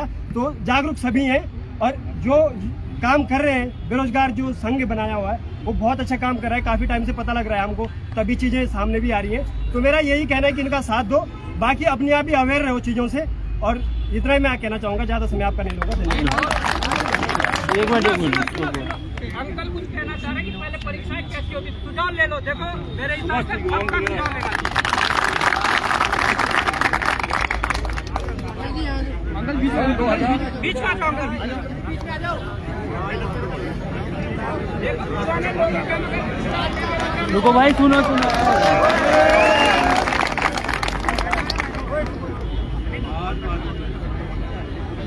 समझ थोड़ा ध्यान से सुने। आज उत्तराखंड का बच्चा जिस हाल में है, जिस परिस्थिति को गुजर रहा है, बहुत दुख है, बहुत दुखी हैं। बच्चे बेरोजगारी में जिस तरह से अपनी जीवन यापन कर रहे हैं, जिस तरह से उनको भरमाया जा रहा है, जिस तरह से उनको गुमराह किया जा रहा है, ये बड़ा दुर्भाग्य दिवस है। इस उत्तराखंड का बनना उत्तराखंड के लिए, हम युवाओं के लिए, हमारे बच्चों के लिए बड़ा दुर्भाग्यजनक रहा। आज तक जितनी भी भर्तियां होती थी इससे पहले, 2000 से पहले, उसमें ये होता था किसी जो पेपर बनाते थे उनको नियुक्त किया जाता था, एक चैनल बनता था, उनको तब तक बाहर नहीं आने दिया जाता था जब तक पेपर नहीं हो जाता। उसमें लैंडलाइन हुआ करता था, वो भी बंद हो जाते थे और उनको वही ऑफिस में जब तक वो पेपर जब बच्चों के नहीं हो जाते थे, किसी भी अधिकारी को, किसी भी कर्मचारी को, चाहे चपरासी हो, उनका खाना पीना रहने की सारी व्यवस्थाएं वही कर दी जाती थी। जब पेपर हो जाता था उसके बाद ही उनको छोड़ा जाता था, ये प्रक्रिया होती थी। लेकिन राजनीतिक माहौल में ऐसा परिवर्तन आया कि एजेंसियां बना दी गई, कभी नोएडा की, कभी गाजियाबाद की, कभी उसकी जिसने कमीशन दिया उसको दे दिया। ये परिस्थितियां 2000 के बाद की हैं। अभी मैंने यूपी में देखा, कहीं आया कि वो दरोगा है, 2 स्टार का भर्ती है, उसे बोला गोली भर, तो नाल के रास्ते गोली भरा, सोच लियो आश्चर्य लगा। हम भी फोर्स में रहे, हमने भी नौकरियां दी। कोई पैसा नहीं दिया, बिल्कुल ईमानदारी से नौकरी। लेकिन जो आज प्रक्रिया बन रही है ये राजनीतिक षड्यंत्र है। आपके माध्यम से विज्ञापन निकाला जाता है, 100 आदमी की पोस्ट आती है, 20-25 हजार आदमी आवेदन करता है, बच्चा आवेदन करता है, वो जो फीस जाती है वो 100 बच्चों के तनख्वाह की 5 साल की व्यवस्था हो जाती है। इस बात को ध्यान रखिएगा। और वो 100 सिलेक्टेड हो जाते हैं, चाहे वो MP हो, चाहे MLA हो, चाहे जो भी हो, चाहे उसमें ब्यूरोक्रेट्स भी होते हैं। आपने देखा होगा ब्यूरोक्रेट अगर सचिव है तो उसकी पत्नी कहीं कुछ है, किसी का वो है भतीजा है तो किसी का कुछ है। आप जाके देख लीजिए, गौर से करिए। मैं आपको दावे के साथ बता रहा हूँ, मैं IT सोशल एक्टिविस्ट हूँ, मैंने जानकारियाँ ली कैसे गुमराह करते हैं, शासन कैसे गुमराह करते हैं, कैसे ब्यूरोक्रेट और खादी और खाकी मिलकर कैसे देश को बर्बाद करते हैं। अगर आप जानना चाहते हो तो आप मांग रखो, वो जो अधिकारी जो कर्मचारी जो पेपर बनाता है उनको तब तक बाहर ना निकलने दिया जाए, उनके सारे फोन सीज करो। अगर सच्चाई से चलते अगर आपका बच्चा अपनी बहन का फल लाना चाहते हो, ये दुनिया भर का काम में कुछ नहीं होगा, कोई फायदा नहीं होगा। वो जो भी अधिकारी बनाए उनको नियुक्त है, तो उसके बाद उनको बिल्कुल बंद कर दिया जाता था। 35 दिन बंद रहते थे, वो बिल्कुल गार्ड की सुरक्षा में रहते थे। और आज की स्थिति ये हो गई, उन्होंने कहा जी हाँ मेरा कोचिंग संस्थान वहाँ चलता है, मेरा वो एजेंसी से संपर्क है। 2000 से शुरू हो गया, 2002 के बाद बढ़ा है। और स्थिति आज ये हो गई है कि आप आगे अगर आपने देखा होगा विधानसभा भर्ती में कोई धामी के साथ फोटो खिंचा रहा है, कोई साहब के साथ फोटो खिंचा रहा है। अरे व्हाट इज दिस, क्या है ये? बच्चों का भविष्य क्यों बर्बाद कर रहे हो? ये बच्चों के पीछे क्यों क्या है? इनको रोजगार कब दोगे? हमने उत्तराखंड क्यों मांगा? हमारे बुजुर्गों ने, हमारी बहनों ने, बेटाओं ने अपना इसलिए बलिदान दिया कि हमारे बच्चे बेरोजगार भटके हैं। आप पैसे के बल पर यूपी बिहार और ऐसे लोगों को लाके यहाँ पर थोप दो हम पर। आज भी देख लो, अगर रोजगार के सामने संविदा में ही आप देख लीजिए, बाबूजी संविदा में जाके देख लीजिए। कोई डायरेक्टर है, कोई यूपी से है, कोई बिहार से, उसने अपने आदमी लाकर रख दिया, उसने ड्राइवर अपने यहाँ का रखा हुआ। व्हाट इज, क्या है ये? क्यों हमारे बच्चे नहीं है? हमारे बच्चों को रोजगार नहीं मिल सकता। उत्तराखंड के बच्चे यहाँ पे रेडी वाले देख लीजिए, कौन उत्तराखंड वाला देखिए जरा। नहीं बर्तन हम घर में नहीं बांध सकते क्या? ये रेडी का लाइसेंस हमको क्यों नहीं देता भैया? नगर निगम हमें क्यों नहीं देता? लोग उत्तराखंड वालों को देना, वो उत्तराखंड के बच्चों को दे। सभी पढ़े लिखे नहीं है, सभी नहीं पढ़ा पा रहे। आज कोचिंग करने के लिए आप बच्चों कैसे कैसे कर्ज लेके, कैसे कैसे माँ बाप इधर उधर से भटक करके कर रहे हैं, लेकिन रो रहे हो, परेशान है। हमें दुखी हूँ, बहुत दुखी हूँ। बच्चों को देखता हूँ, परेशान हूँ।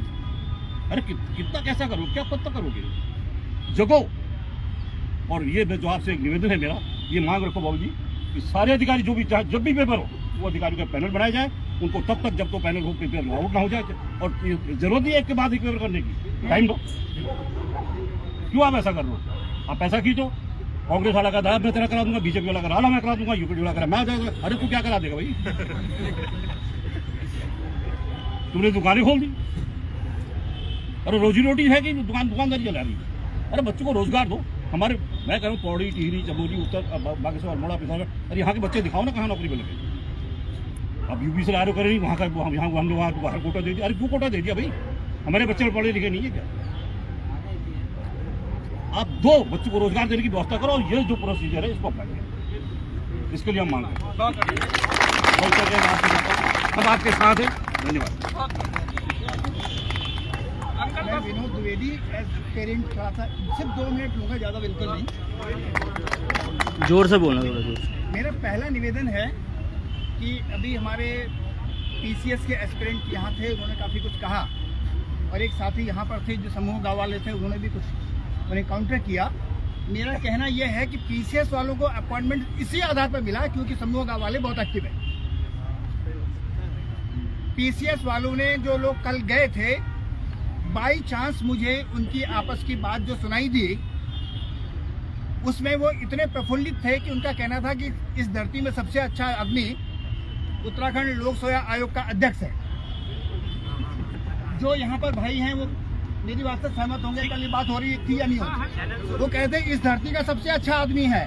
हमें तो गलत फहमी थी उस आदमी से संबंध में, और मैं व्यक्तिगत तौर पर मैं ओन करता हूँ कि उससे ज्यादा दूर इस धरती पे कोई है ही नहीं।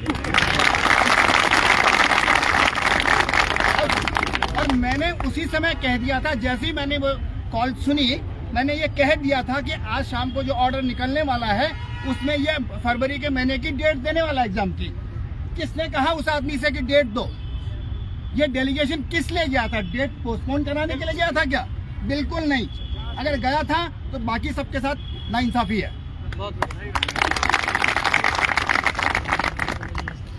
वहां पर कह रहे हैं कि अध्यक्ष ने कह दिया है कि सिटिंग जज की देखरेख में जांच होगी। अध्यक्ष कौन होता है? सरकार तो चाहती ही नहीं है, और अध्यक्ष तो उनका गुरु है।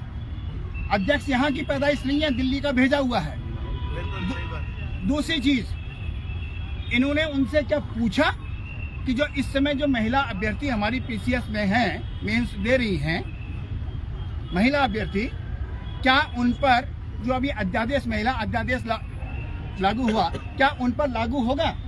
क्या हमारे लोगों ने अध्यक्ष से पूछा? अगर पूछा तो उन्हें बताना चाहिए था। दुर्भाग्यवश हमारे विपक्षी नेताओं से भी किसी ने पूछा कि जिस विधेयक को आपने आंख मूंद के समर्थन दिया उसमें क्या लिखा था, वो भी बताने को तैयार नहीं है। सरकार तो गुमराह करेगी, विपक्ष भी गुमराह कर रहा है। वो मिले जुले हैं। वो खुलेआम कह के ये क्यों नहीं कहते कि जो एग्जाम चल रहे हैं उन पर वो लागू नहीं होता? अगली बात मैं बताता हूँ, हमारे जो अभ्यर्थी यहाँ बैठे हैं, कृपया वो बताएं कि जो उन्होंने एडमिट कार्ड डाउनलोड किया उसमें 2 पेपर होते हैं रोज, 9 से 12 और 2 से 5। 9 से 12 वाली के लिए आपको कितने बजे वहाँ पहुँचना है? आयोग ने क्या कहा हुआ? कृपया अपनी एस्पिरेंट यहाँ पर थे अभी, पीसीएस वाले भैया से पीछे कहाँ गए? पीसीएस वाले बता दो यार। हाँ, अगर 11 बजे का पेपर होगा तो 9:30 बजे। 12 बजे का जो 9 बजे का जो पेपर है, कितने बजे पहुंचना वहाँ पर? 7:30-8 बजे। देखिए सुनिए, 2 पेपर हैं, दोनों पेपर के बीच में 2 घंटे का गैप है। एक हिस्ट्री का होगा, दूसरा ज्योग्राफी का होगा। माइंडसेट चेंज करने में समय लगता है। इनका कहना है कि सुबह 7:30 बजे आयोग के अंदर घुस जाओ 9 बजे के पेपर के लिए। आदमी 7:30 का अंदर का गया हुआ है, हिस्ट्री पढ़ रहा है, और जब वो 12 बजे बाहर निकलता है फिर वो कहता है कि 2 बजे के पेपर के लिए 12:30 बजे फिर अंदर घुस आइए। ये कौन सी नाइंसाफी है? ये इंसाफ है क्या? 2 पेपर कैसे दे देगा? चोरी तुम करोगे, अब भुगतेगा एस्पिरेंट। थोड़ा इस बात पे भी ध्यान दें। मेरे बंधु साथ चले गए, इस बात पे भी जरूर ध्यान दीजिएगा कि बच्चों को परेशान करने के अलावा और कोई काम नहीं है। आखिरी बात, जो राजनीति होती है वो राजनीति पीसीएस के एस्पिरेंट्स के साथ भी हुई है, और वो उसका शिकार हुए हैं। उन्हें कैसे आयोग ने अपॉइंटमेंट दे दिया? उन्हें जो बेरोजगार संघ है इससे अलग क्यों कर दिया? वो बड़ी चीज हो गए। वो कहां से? वो जब एक संघ ऑलरेडी बना हुआ है, उसी के नेतृत्व में अगर वहां पर जाते तो सभी का भला होता। पीसीएस को बड़ा और समूह को छोटा करने की कोशिश की गई है, जबकि पीसीएस के जितने भी एस्पिरेंट्स हैं उसमें अधिकांश ऐसे होंगे जो समूह गांव वाली में 10 बार फेल हो गए होंगे। ये बड़ा बनने की कोशिश बिल्कुल नहीं करनी चाहिए, एकता को भंग नहीं करना चाहिए। आगे जो पीसीएस और समूह का या ग्रेजुएट लेवल का जो भी एग्जाम हो वो एक ही बैनर के तले होना चाहिए। Thank you so much, so many thanks to you. आपके नेतृत्व में काम अच्छा हुआ है, आप ही के कारण से आगे बढ़ता रहेगा, ये हमारी कामना है। पहले तो बहुत बहुत धन्यवाद कि आप जैसे जो अभिभावकगण होते हैं उनके मार्गदर्शन में हमें आगे बढ़ने का मौका मिलता है, हमें चीजें पता लगती है कि किस प्रकार से आगे बढ़ा जाए। दूसरी बात, आपने अभी जो कहा है चीजें सामने आई है, भाई साहब दिखा रहे थे 500 जो क्या था आउटसोर्स। अंकल ने भी कहा है कि आउटसोर्स में क्या चल रहा है उत्तराखंड में। ये मेरे जहन में ये सुझाव था और मैं आपके बीच में रखना चाहता हूँ कि जिस प्रकार से आउटसोर्स का जो यहाँ पर चाचा भतीजावाद जो ये फैलाया हुआ है, यहाँ पर देखिए मिडिल क्लास गरीब फैमिली का जिसका कोई कहीं पे कोई अप्रोच नहीं है उसको आउटसोर्स में नौकरी नहीं मिलेगी। ये कटु सत्य है। आउटसोर्स में कौन आ रहा है? नेता का, जिसके साथ नेता की अप्रोच है या बड़े अधिकारी की है। तो इसके लिए मेरे जहन में एक सुझाव है, अगर सही है तो आप लोग सब उस पर सहमति जताकर उसको हम अपने ज्ञापन में रख देंगे। मेरा ये सुझाव है कि आउटसोर्स भी कोई ऐसा नहीं है कि किसी पर्टिकुलर जो विभाग के लिए हो रहा है, अलग अलग विभागों के लिए हो रहा है। हर विभाग के पेपर यूकेएसएससी यूकेपीएससी करवा रहा है। अगर आपको योग्य कैंडिडेट चाहिए तो जो उस परीक्षा में वेटिंग में रुके हैं, जो उस परीक्षा में वेटिंग में रुके हैं, संविदा में आउटपुट उन्हें दिया जाए जिन्होंने मेरिट के आधार पर। यही होना चाहिए। पैसे देके अटैची देके ये वाला वो नहीं चलेगा। ये मेरा सुझाव है। अगर इस पे आप लोग सहमत हो तो इसको ज्ञापन में रखते हैं, है ना? बाकी विज्ञापन आना चाहिए। नहीं सही बात। आप कहते रहो। मेरे एक सजेशन है, जोर से बोलो। इसके बाद जो सबसे मेजर एग्जाम होने वाला है वो पटवारी का होने वाला है। उसके बाद मेंस होगा। पटवारी का पेपर आप देंगे, उससे पहले अगर नकल विरोधी कानून नहीं है तो उसका देने का कोई औचित्य ही नहीं है। ठीक है, अगर आप इसको दे रहे हो, ऊपर से फिर उसके बाद लीक हो गया, फिर क्या करोगे आप? फिर बौराड़ी जाओगे पेपर देने, फिर उत्तरकाशी जाओगे पेपर देने। इससे पहले ये जरूरी है कि नकल विरोधी कानून होना चाहिए। ठीक है, अगर ये कानून नहीं होगा तो फिर तो लीक हो जाएगा। गवर्नमेंट को ऑर्डिनेंस लाना चाहिए इसके रिगार्डिंग, और जब तक ऑर्डिनेंस नहीं आता है या कोई लॉ नहीं आता है तब तक हम इस पेपर को नहीं देंगे। ये सबसे पहले नकल ये है ना, इसका विरोध होना बहुत जरूरी है। और दूसरी बात, जो चेयरपर्सन है उनके बारे में एक राय है कि बहुत ज्यादा ऑनेस्ट पर्सन है। लेकिन एक चीज आप ध्यान रखिए, IAS है, एथिक्स का पेपर देते हैं मेंस में, उसमें एडमिनिस्ट्रेशन में जो एथिकल वैल्यूज होती है वो सारी होती है। इतना बड़ा स्कैम और उनकी कोई मॉरल रिस्पॉन्सिबिलिटी नहीं है क्या कि ये पेपर लीक हुआ है? कोई स्टेटमेंट आता है, मुख्यमंत्री स्टेटमेंट दे रहा है। मुख्यमंत्री कौन होता है भाई? चेयरपर्सन रिस्पॉन्सिबल होता है उसके लिए, उनका कोई स्टेटमेंट नहीं आता है। और आप लोग यहाँ स्कैम पे धरना दिए जा रहे हो, उन पे ये प्रेशर क्रिएट करना चाहिए कि आप पब्लिक डोमेन में आइए और अपनी बात रखिए। ये बहुत ज़रूरी है इसलिए। और हर किसी को आपको ट्विटर पे एक्टिव होने की ज़रूरत है, यूट्यूब पे इसका विरोध करिए, ना कि ये कि थोड़ा इसकी चुगली कर दी, उसकी चुगली कर दी। और मैं एक चीज़ देख रहा हूँ यहाँ पे वुमेन सिर्फ 3 दिख रही है, एक 4 दिख रही है। बिल्कुल सही बात है। लाइव जितने लोग अगर देख पा रहे हैं इस वीडियो को, ये इस बात को जहन में उतारिए कि आप बात तो आप ये करते हैं कि समतामूलक समाज होना चाहिए, 3 1 4, और इतने लोग क्या है? ये कोई है इसके लिए? गर्ल्स को भी आना चाहिए और विरोध करिए इस चीज़ का। तो मैं इतना ही बोलूँगा। मैं चाहता हूँ कि महिलाएं, जो हमारी छात्राएं हैं, वो भी अपनी एक बात रख ले, कुछ सुझाव रख ले। आगे आ जाइए, कोई भी बहुत जरूरी है, क्योंकि अंकल ने जो बात करी थी 30% वाली, उस जो जियो है, उस जियो में साफ लिखा गया है कि जो ये आगे वाली भर्तियों में प्रभावी होगा। मतलब जो वैकेंसी निकलेगी उसमें, तो PCS में तो रहेगी हमारी जो छात्राएं हैं उत्तराखंड की 30% से, और जो गतिमान भर्तियां उसमें तो रहेगी। ये चीजें हैं, तो उस पर देखिए आप लोग अपने विचार रखिए। मेरे हिसाब से थोड़ा खड़े हो जाए आप। इनको बोल सभी भाई बहनों को पहले तो मेरा प्रणाम है। ठीक है, भाई भैया प्रणाम। हम लोग इतना पढ़ रहे हैं, क्यों पढ़ रहे हैं? सबसे पहले तो अपने दिमाग में ये बात होगी। ठीक है, यहाँ लड़कियां तो दिख ही नहीं रही है। पहली बात, लड़कियां कहाँ गई भाई हमारी?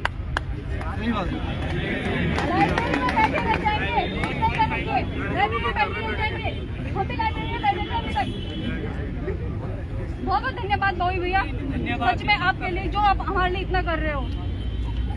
अरे दिन रात हमने आंखें फोड़ दी है बैठ के। ठीक है, आजकल धूप इतनी अच्छी आती है, हम धूप में नहीं बैठते, ये सोच के कि निकल जाएंगे उसके बाद देखेंगे।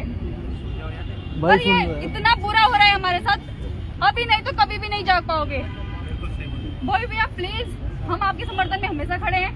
जब तक आप साथ हो, हम सीबीआई जांच चाहते हैं, चाहे पेपर कोई भी खत्म करो, हमें नहीं चाहिए सीबीआई जांच। हमारे लिए आवाज उठा रहे आप, हम आपके साथ हमेशा खड़े हैं। जितने बार कॉल करोगे हम आपके साथ खड़े रहेंगे, जहाँ आप बोलोगे हम वहाँ रहेंगे। हमने दिन रात पढ़ाई कर रखी है। ठीक है, एक पेपर हम कितने बार पॉइंट से रहते हैं, कोई फर्क नहीं पड़ता, कोई बात नहीं, पॉइंट से रहेंगे। लेकिन एटलीस्ट हम मेहनत तो कर रहे हैं, हम उस लेवल पे तो पहुंच रहे हैं। भाई मेहनत कर रहे हो, पॉइंट से रह रहे हो, फिर से मेहनत करेंगे, कोई बात नहीं, आज नहीं तो कल तो होगा। लेकिन एक बार फेयर तो दो, रिजल्ट तो दो, फेयर तो दो। पढ़ाओ तो तुम ढंग से, तो जो तुम रिजल्ट बना रहे हो, पेपर बना रहे हो, 10 20 30 नंबर तुम्हारे डिलीट हो रहे हैं, क्वेश्चन डिलीट हो रहे हैं। क्यों डिलीट हो रहे हो? तुम्हारे जो बड़े बड़े जो क्या बोलते हैं स्पेशलिस्ट बैठे होते हैं, पेपर बनाने वाले होते हैं, एक्सपर्ट होते हैं, कहाँ गए वो? मतलब कैसे कैसे बैठा रखे हैं तुम लोग? उनसे अच्छा तो ये बैठे हैं जो हमारे टीचर हैं, कौन से कोचिंग सेंटर में जो शनिवार को करवाते हैं, उस पेपर को हिला के दिखाए ना, वो 50 नंबर ला के दिखाए कोई बच्चा वहाँ पे, तब हम बात रखते हैं। आज ये लोग 90 नंबर लेके आ रहे हो, कैसे लेके आ रहे हो ये भी तो बताओ। इस तरह कैसे, तो भाई तुम धांधली कर रहे हो, तुम धांधली में कितने क्वेश्चन तुम क्या कर रहे हो तुम। अरे उस बच्चे से तो पूछो, दिन में जो लाइब्रेरी में बैठता है, रात को नाइट ड्यूटी देता है, उस बच्चे से भी पूछो। मतलब इन्होंने हमारी जिंदगी बर्बाद कर रखी है और हम लोग बर्बाद हो रहे हैं। अभी भी बच्चे बैठे हुए हैं लाइब्रेरी में। मैं लाइब्रेरी में गई थी, मैं बोला था बच्चे चलो, कोई नहीं। यहाँ पे 3-4 लड़कियां दिख रही हैं, कोई मतलब कोई नहीं अपने लिए अवेयर हो रहे हैं। भाई आज नहीं जागोगे तो कभी भी नहीं जाग पाओगे। भाई आप हमेशा हमारे साथ हो, हम आपके साथ खड़े हैं। बस हमें सीबीआई जांच चाहिए और कुछ नहीं। हम पढ़ सकते हैं जब तक पढ़ सकते हैं। सभी भाइयों बहनों का नमस्कार। थोड़ा पीछे चलो। सभी भाइयों बहनों का नमस्कार। बॉबी भाई और हम कन्वर साथ आए थे हम। भाई सुन लो यार, जोर से बोलो। सुन लो भाई, सुन लो भाइयों। हम ना कांस्टेबल की भर्ती के लिए धरने प्रदर्शन पे आए थे, एज को लेके मांग की थी। सभी भाइयों के साथ थे हम, आए, चलो ठीक है। अब एज हो गई, कोटे पे चल रहे हैं, एज तो निकल गई, वो ओबीसी का कोटा, SC ST कोटे पे चल रहे हैं।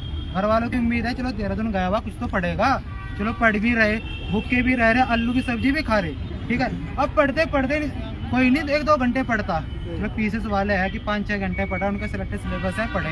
हमारा कोई सिलेक्टेड सिलेबस नहीं है, ना सिलेक्टेड बुक है। कभी BS ने की, कभी RS ने की, कभी परीक्षा वाले, उत्तराखंड के 30 क्वेश्चन आने। अब 30 क्वेश्चन है ना, अब 30 क्वेश्चन है, रेल बना रखी, सिलेक्टेड ही नहीं है। पहले ग्रुप C था, UKSSC था, चलो भाई परमारी पूछेगा, चंद भी पूछेगा, पढ़ लो है। UKSSC आया, इसने परीक्षा वानी हाथ में दोबारा से उठा ली, ठीक है। अब मुंह लटक गया, एज होगी, सब कुछ होगी। अब जितने भी लड़के आ रखे ना, ये कम से कम ज्यादा 200-250 मान लो, इससे ज्यादा 1 लाख बच्चे तो ये देख रहे होंगे फोन बॉबी पवार क्या बोलेगा शाम को है। पुलिस की भर्ती को लेकर रिजल्ट हो भी नहीं हो रही है, इसी उम्मीद में वो क्यों नहीं आए, वो इसलिए नहीं आए। अरे बॉबी भाई गए हुए हैं, 5-7 लड़के आए हुए होंगे, चलो ठीक है हो जाएगा।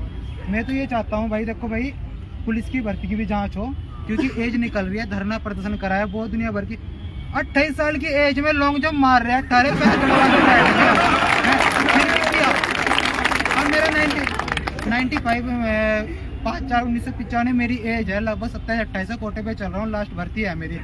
95 का फिजिकल था, टोटल मिला के 165 का स्कोर बन रहा है, ठीक है। लगभग मैं मान रहा हूँ इसको सेफ जोन है, पर मुझे तो लगता ही नहीं। ऐसे हमारे भाई बंधु और भी है, पर यह है कि 95 का एज हमें फिजिकल एज 60 होगा 96 होगा 96 साल 4 नंबर रेस में कटेंगे, ठीक है भाई। इतना करने के बाद भी ये लड़के देख लो, इनकी मुंह की तरफ घुमा ले भाई, इनका मुंह लटक गया ऐसे पढ़ते पढ़ते 16 घंटे मुंह लटका रहेगा ना, किसी चीज को खींचने से बढ़ता है। अब जो 16 घंटे मुंह ऐसे लटका रहेगा तो बढ़ना ही है। मैं तो ये बोलूंगा भाई, सबसे छोटी बात बोल रहा हूँ, जो पुलिस की भर्ती से ना बहुत लड़की को उम्मीद थी, 9 युवा भी इसमें थे, हैं जिसे 21-22 साल एज थी, सबकी थे, और हमारे ऐसे बुजुर्ग तो हो ही गई है, शादी तो हो ली हमारी, वो तो गई। पर यह है कि एक उम्मीद थी पुलिस की भर्ती के लिए कि हो जाएगा यार, इसमें हो जाएगा। 3-4 साल पढ़ते हुए हो गए कि हो जाएगा, चलो पटवारी का देने गए, दूर से भरा, क्योंकि देहरादून में पता है हमें क्या होना है, दूर से भरा 4000 रुपये नाइट ड्यूटी करके 4000 रुपये इकट्ठे करके पेपर देने गया, खत्म हो गए। अब घर वाले क्या दे, पेपर रद्द हो गया। अब पता नहीं सरकार ने बोला है कि आपके लिए रोडवेज फ्री चलेगी, पेपर देने जाओ, जाते रहो बस, ये मतलब नहीं है। वो भी भाई पुलिस की वैकेंसी 1500 और निकलने वाली है, पेपर रिजेक्ट करवाओ उसका, ठीक है, कंबाइंड कर दो, दोबारा से फिजिकल दे लेंगे। रात को फिजिकल देने टांग मलते हैं, ऐसे करते हैं कि कल की दिन भाग लेंगे। दोनों वैकेंसी कंबाइन करके ना दोबारा से फिजिकल दो, एज भी बढ़वाओ भाई। सुन लो थोड़ा जोर से बोलो। अगर एज बढ़ जाती है, आप लोग भी आएंगे, जो इनकी एज पूरी होगी 1-2 साल और हो, लगभग 30 साल एज हो जाएगी तो सही रहेगा। 1500 है, 1500 है, 3000 वैकेंसी है, पारदर्शी होगी ना तो 150 पे भी हो जाएगा, वरना तो 170 पे भी नहीं होता। अगर मुझे 27 साल एज होगी 2020 से मैं दिहाड़ी भी करता ना तो 5-4 लाख रुपए तो इकट्ठे कर ही लेता है, गया दिया हो गया, पर अब भी कोई उम्मीद नहीं है। मैं तो वो भी भाई इससे बोलूंगा आपसे कि पुलिस की भर्ती के लिए सारे जो मुंह देख रहे हैं ना आप लोगों का, ये देखना चाह रहे हैं कि आप पुलिस की भर्ती को लेके क्या बोल रहे हो। पटवारी इतनी जिम्मेदारी मैंने नहीं है, और लाइब्रेरी में बैठे हैं मेरे साथ लड़के, लाइब्रेरी में लड़के बैठे हैं, मुझको बोला कि यार रमन भाई वीडियो बना के लाइयो कि बॉबी भाई क्या बोलेंगे पुलिस को लेके। सिर्फ इतनी बात। पुलिस की भर्ती से ना बहुत 2 लाख बच्चे हैं, 2 लाख बच्चों की उम्मीदें जुड़ी हुई हैं, उसमें नए लड़के भी हैं। भाई बोला वो क्या धीरे धीरे सब हम आए ना, अपने एक गांव में से एक भी आए हैं बहुत हो। भाई बीच में मत बोलो यार।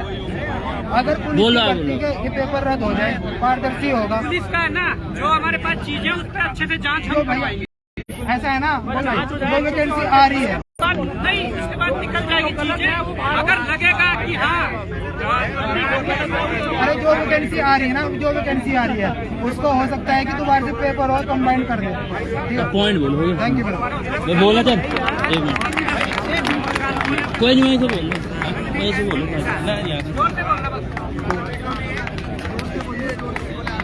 थोड़े पीछे। थोड़ा शांत हो जाना है ना, और थोड़ा ध्यान से सुनना मेरी बात।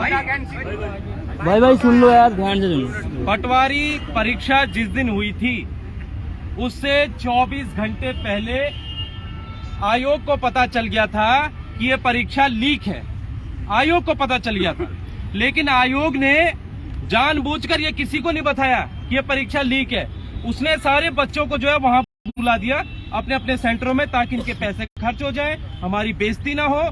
और उसके बाद जब एसटीएफ को खबर हुई तब जाके आयोग को जो है पता चला कि ये परीक्षा, तब आयोग ने बताया लोगों को ये परीक्षा लीक है। तो सोचो कितना बड़ा दुर्भाग्यपूर्ण है कि आयोग को पता होने के बावजूद भी बेरोजगारों को जो है परीक्षा दिलवा रहा है। तो ये अपने आप में बहुत बड़ा दुर्भाग्यपूर्ण है। और सबसे बड़ी बात तो ये है कि वो आयोग जो कह रहा है कि फॉरेस्ट गार्ड की जो परीक्षा होगी वो अप्रैल में होगी, पीसीएस की जो परीक्षा होगी वो जो है फरवरी के अंतिम सप्ताह में होगी, लेकिन आयोग ने अपने वहां पर गलती नहीं लिखी है कि हमें माफ कर दीजिएगा, हमसे पेपर लीक हो गया। भाई आपने इतनी बड़ी गलती कर दी, पेपर लीक आपसे हो रहा है और आप जो है सिर्फ पेपर आगे बढ़ा रहे हो। आपको कम से कम अपनी गलती माननी भी पड़ेगी, और वो गलती अगर आप मानोगे तभी जाके जो है आयोग का कुछ हो सकता है भला, लेकिन आप वो चीज भी नहीं करते हो। और रही बात उत्तराखंड पुलिस भर्ती की, तो उत्तराखंड पुलिस भर्ती, अगर फॉरेस्ट गार्ड का पेपर लीक था, अगर आप पीसीएस को आगे बढ़ा रहे हो, तो भाई पुलिस भर्ती का भी आपको दोबारा से एग्जाम कराना होगा। और ये एग्जाम, और इसके हमारे पास जो भी है, जो भी चीजें हैं हमारे पास, चाहे सबूत आप मान लीजिए, आप साक्ष्य मान लीजिए, जो भी मानिए, हम देंगे और इस परीक्षा को हम दोबारा कराने का बिल्कुल हम सोचेंगे। क्योंकि देखिए इसमें बिल्कुल कोई दो राय नहीं है। हमें जो है वो बच्चे भी फोन करते हैं जिन बच्चों के अच्छे खासे नंबर है, 170 नंबर है, किसी के 166 नंबर आ रहे हैं, तो वो बच्चे भी कह रहे हैं सर देखिए एग्जाम हो तो फेयर हो।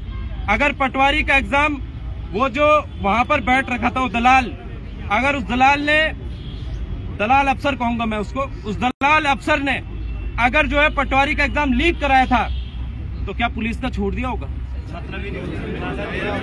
क्या उसने उससे पहले के और एग्जाम भी छोड़े होंगे? नहीं छोड़े होंगे ना।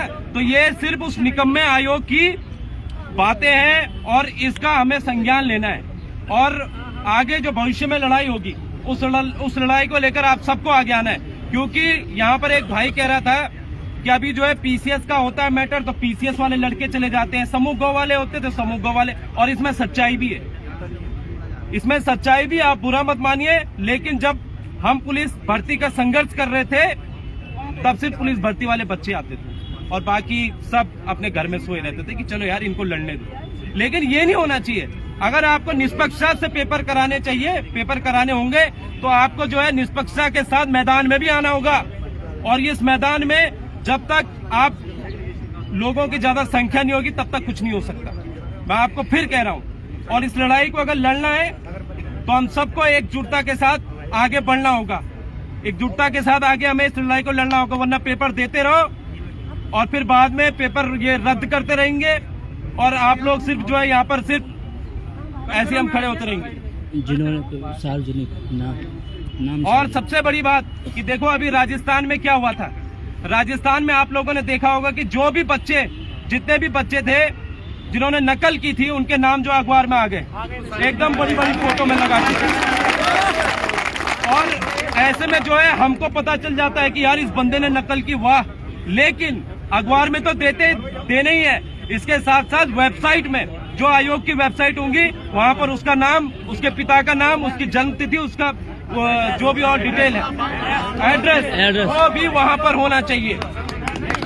क्योंकि अगर मान लीजिए भविष्य में रिजल्ट आते तो हम चेक कर पाएंगे कि भैया इसका है। तो आप सबको एकजुटता के साथ रहना है और आगे हम लड़ाई लड़ेंगे, इससे बड़ी लड़ाई होने वाली है, आप सबको साथ रहना है। तो फिलहाल मेरे साथ बोलो दोस्तों कि बेरोजगार एकता जिंदाबाद, जिंदाबाद, जिंदाबाद, बेरोजगार एकता जिंदाबाद, जिंदाबाद, जिंदाबाद, आवाज दो, आवाज दो, छात्र एकता जिंदाबाद, जिंदाबाद, जिंदाबाद। और ये जो शक्ति है, ये जो जुनून है, ये सरकार को उखाड़ फेंकना भी है अगर आइंदा हमारे साथ ऐसा किया गया। और उत्तराखंड पुलिस कांस्टेबल भर्ती, हमारे पास तथ्य है, साक्ष्य है, वो हम कल देने जा रहे हैं। और अगर ये नहीं करते उसकी जांच तो युवा जो है सड़कों में उतरेगा, देहरादून जाम करा देगा। हो जाए राम कंडवाल, बॉबी पवार, जितने भी हम बेरोजगार संघ के साथी और आप सब जो इस लड़ाई के लिए लड़ रहे हैं, वो सब साथ होंगे। चाहे देहरादून को जाम कराना पड़े, चाहे हरिद्वार से इधर पूरी रोड जाम करानी पड़े, हम कराएंगे। लेकिन इस परीक्षा को आपने कैसे छोड़ दिया उत्तराखंड पुलिस कांस्टेबल को, इसको जो है हम दोबारा करा कर ही रहेंगे।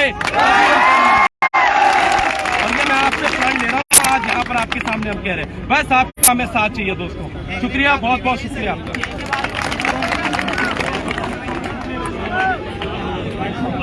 भाई सुनो यार, सुनो जोर से बोलो। सभी बड़े भाइयों बहनों को मेरा प्रणाम। जोर से बोलो मैं आपको भाई सुन लो यार, जो बोलो आप जोर से। आपको पहले ये बता देना चाहता हूँ कि मैं उत्तराखंड के ग्रुप सी और पीसीएस के पेपरों से ज़्यादा मतलब मैं रखता हूँ। पर मेरा एक पेपर था जो कि मुख्य पुलिस संचार का था और उसका रिजल्ट भी आने वाला है भाई सुन। पर मुझे खेद है कि मेरे साथ वाले भाई बहन जिनके साथ अत्याचार हो रहा है, कब तक वो रैलियां करेंगे, कब तक यहाँ पे ऐसे बैठेंगे? जब अगर आपके पास नकल विरोधी कानून है ही नहीं तो क्या करेंगे? आज तो पहले पेपर हुआ, उसके बाद वो पेपर लीक हो गया, उसके बाद फिर से लोगों ने रैलियां चलाई, फिर से दूसरा पेपर हुआ, वो भी लीक हो गया। यहाँ पे लोग इकट्ठे हुए, कब तक इकट्ठे होंगे? जब तक आपके पास नकल सख्त विरोधी कानून है ही नहीं, जिसमें सरकार का और हम सभी का ये लक्ष्य होना चाहिए कि लोगों के भी डर पैदा करें। ताकि देखो, ये जो करप्शन है, ये केवल एक आदमी का करप्शन नहीं है। इस करप्शन में उस विद्यार्थी का पूरा परिवार शामिल है। क्योंकि एक आदमी है तो रुपए कहाँ से लाएगा? 15 लाख रुपए देना है या 20 लाख रुपए देना है, वो कहाँ से रुपए लाएगा? उसका परिवार उसके साथ सम्मिलित है। और इसलिए जो सजा है केवल उस विद्यार्थी को नहीं, या बल्कि वो अफसर जो उसमें करप्ट है उसको नहीं, सबको मिलनी चाहिए। इसके लिए मैंने अध्यक्ष महोदय को अपना ज्ञापन भेजा था, ज्ञापन लिखा था, उसमें नकल विरोधी कानून को लेकर भाई सुन लो यार, बोलो। मैं नकल विरोधी कानून को लेकर मैंने 3-4 मुख्य बिंदु लिखे थे। उसमें पहला बिंदु था कि जो व्यक्ति नकल करता है, मतलब जो अपने को उस भर्ती में पास करवाने के लिए रुपए दे रहा है, उसको आप केस चलाइए, उसको या तो आजीवन कारावास दीजिए या फिर उसको फांसी तक की सजा देने का प्रावधान होना चाहिए। साथ ही उसके परिवार वालों को या तो उनकी नागरिकता ले लो, क्योंकि तभी तो डर पैदा होगा। अगर डर ही पैदा नहीं है तो क्या करेंगे? हम सोचेंगे कि अगली बार पेपर होगा, वो पेपर भी लीक हो जाएगा, उसके बाद क्या करेंगे? ऐसे ही घूमते रहेंगे क्या रैलियों और उससे बड़ा घर में काम कर लो, नहीं तो क्या करेंगे? ऐसे यहाँ पे बात है कि जो अफसर इसमें लिप्त हो रहा है, उस अफसरों को आप एक संपत्ति पूरी जब्त करके उसमें आजीवन कारावास डालिए या फांसी दीजिए, जो बात है। नहीं तो इसके कुछ नहीं होने वाला है। उत्तराखंड में आप ऐसे ही आएंगे, हमेशा इकट्ठे होंगे, रैलियां होंगी और उसके बाद पेपर देने जाएंगे, वो पेपर भी कैंसिल, उसके बाद जाओ, यही होना है। ठीक है, धन्यवाद।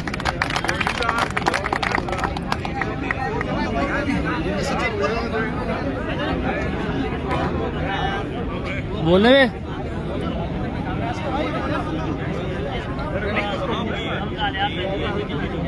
इधर आ जाओ। भाई सुन लो यार, इधर आ जाओ, इधर आ जाओ भाई, सुन लो।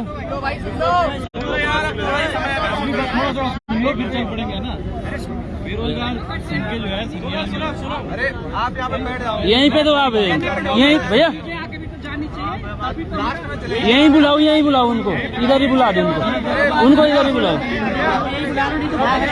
यहीं बुलाओ हाँ, इधर ही आ जाओ भैया, इधर ही आ जाओ, इधर ही। सबसे बड़ी समस्या है ना कि अप्रोच बेस्ड समस्या है, ठीक है। और देखिए अगर एक वैकेंसी जिसके बारे में अभी तक किसी ने बात नहीं की है, हालांकि जो है बेरोजगार संघ ने पहले उठाई है, असिस्टेंट प्रोफेसर की जो है भर्ती हो रही है, पिछले 1 साल पहले विज्ञापन निकल चुका है। समस्या ये है कि चयन प्रक्रिया जो है इस प्रकार की रखी गई है कि यहाँ का जो है पहाड़ का कोई भी बच्चा उसमें अंदर नहीं हो सकता है, सीधी सी बात है ना। ये राज्य हम लोगों ने बनाया क्यों था? सबसे बड़ी बात स्कूली शिक्षा में चली जाए या उच्च शिक्षा में चली जाए, उत्तराखंड सबसे पीछे खड़ा है पूरे देश भर की रैंकिंग में स्कूल एजुकेशन में। उसके ऊपर जो है हम लोगों का अगर जो है यहाँ पे जो है असिस्टेंट प्रोफेसर जैसी भर्ती को जो है डायरेक्ट करवा देंगे और इंटरव्यू पे, तो किस आधार पे जो है मतलब फेयर सिलेक्शन कैसे हो पाएगा, जबकि इतना करप्शन पहले ही चला हुआ है। बेरोजगार संघ के माध्यम से जो है ये प्रार्थना है कि आप लोग जो है इस मुद्दे को अपने उसमें शामिल करें, और इस दुर्गम प्रदेश में जब हमें स्पेशल राज्य का दर्जा है सर, सबसे बड़ी बात है सर, जब हमको जो है दुर्गम परिस्थितियों पे विशेष राज्य का दर्जा मिल सकता है उत्तराखंड को, तो हमारे राज्य के छात्रों के अनुसार जो है चयन प्रक्रिया क्यों नहीं हो सकती? यह सबसे बड़ी बात है सर, ये है ना। तो इतना ही कहना चाहूंगा, और जो है बेरोजगार संघ से जो है प्रार्थना करता हूँ कि जो है इस मुद्दे को अपनी मांगों के साथ जो है शामिल करें। बहुत बहुत धन्यवाद।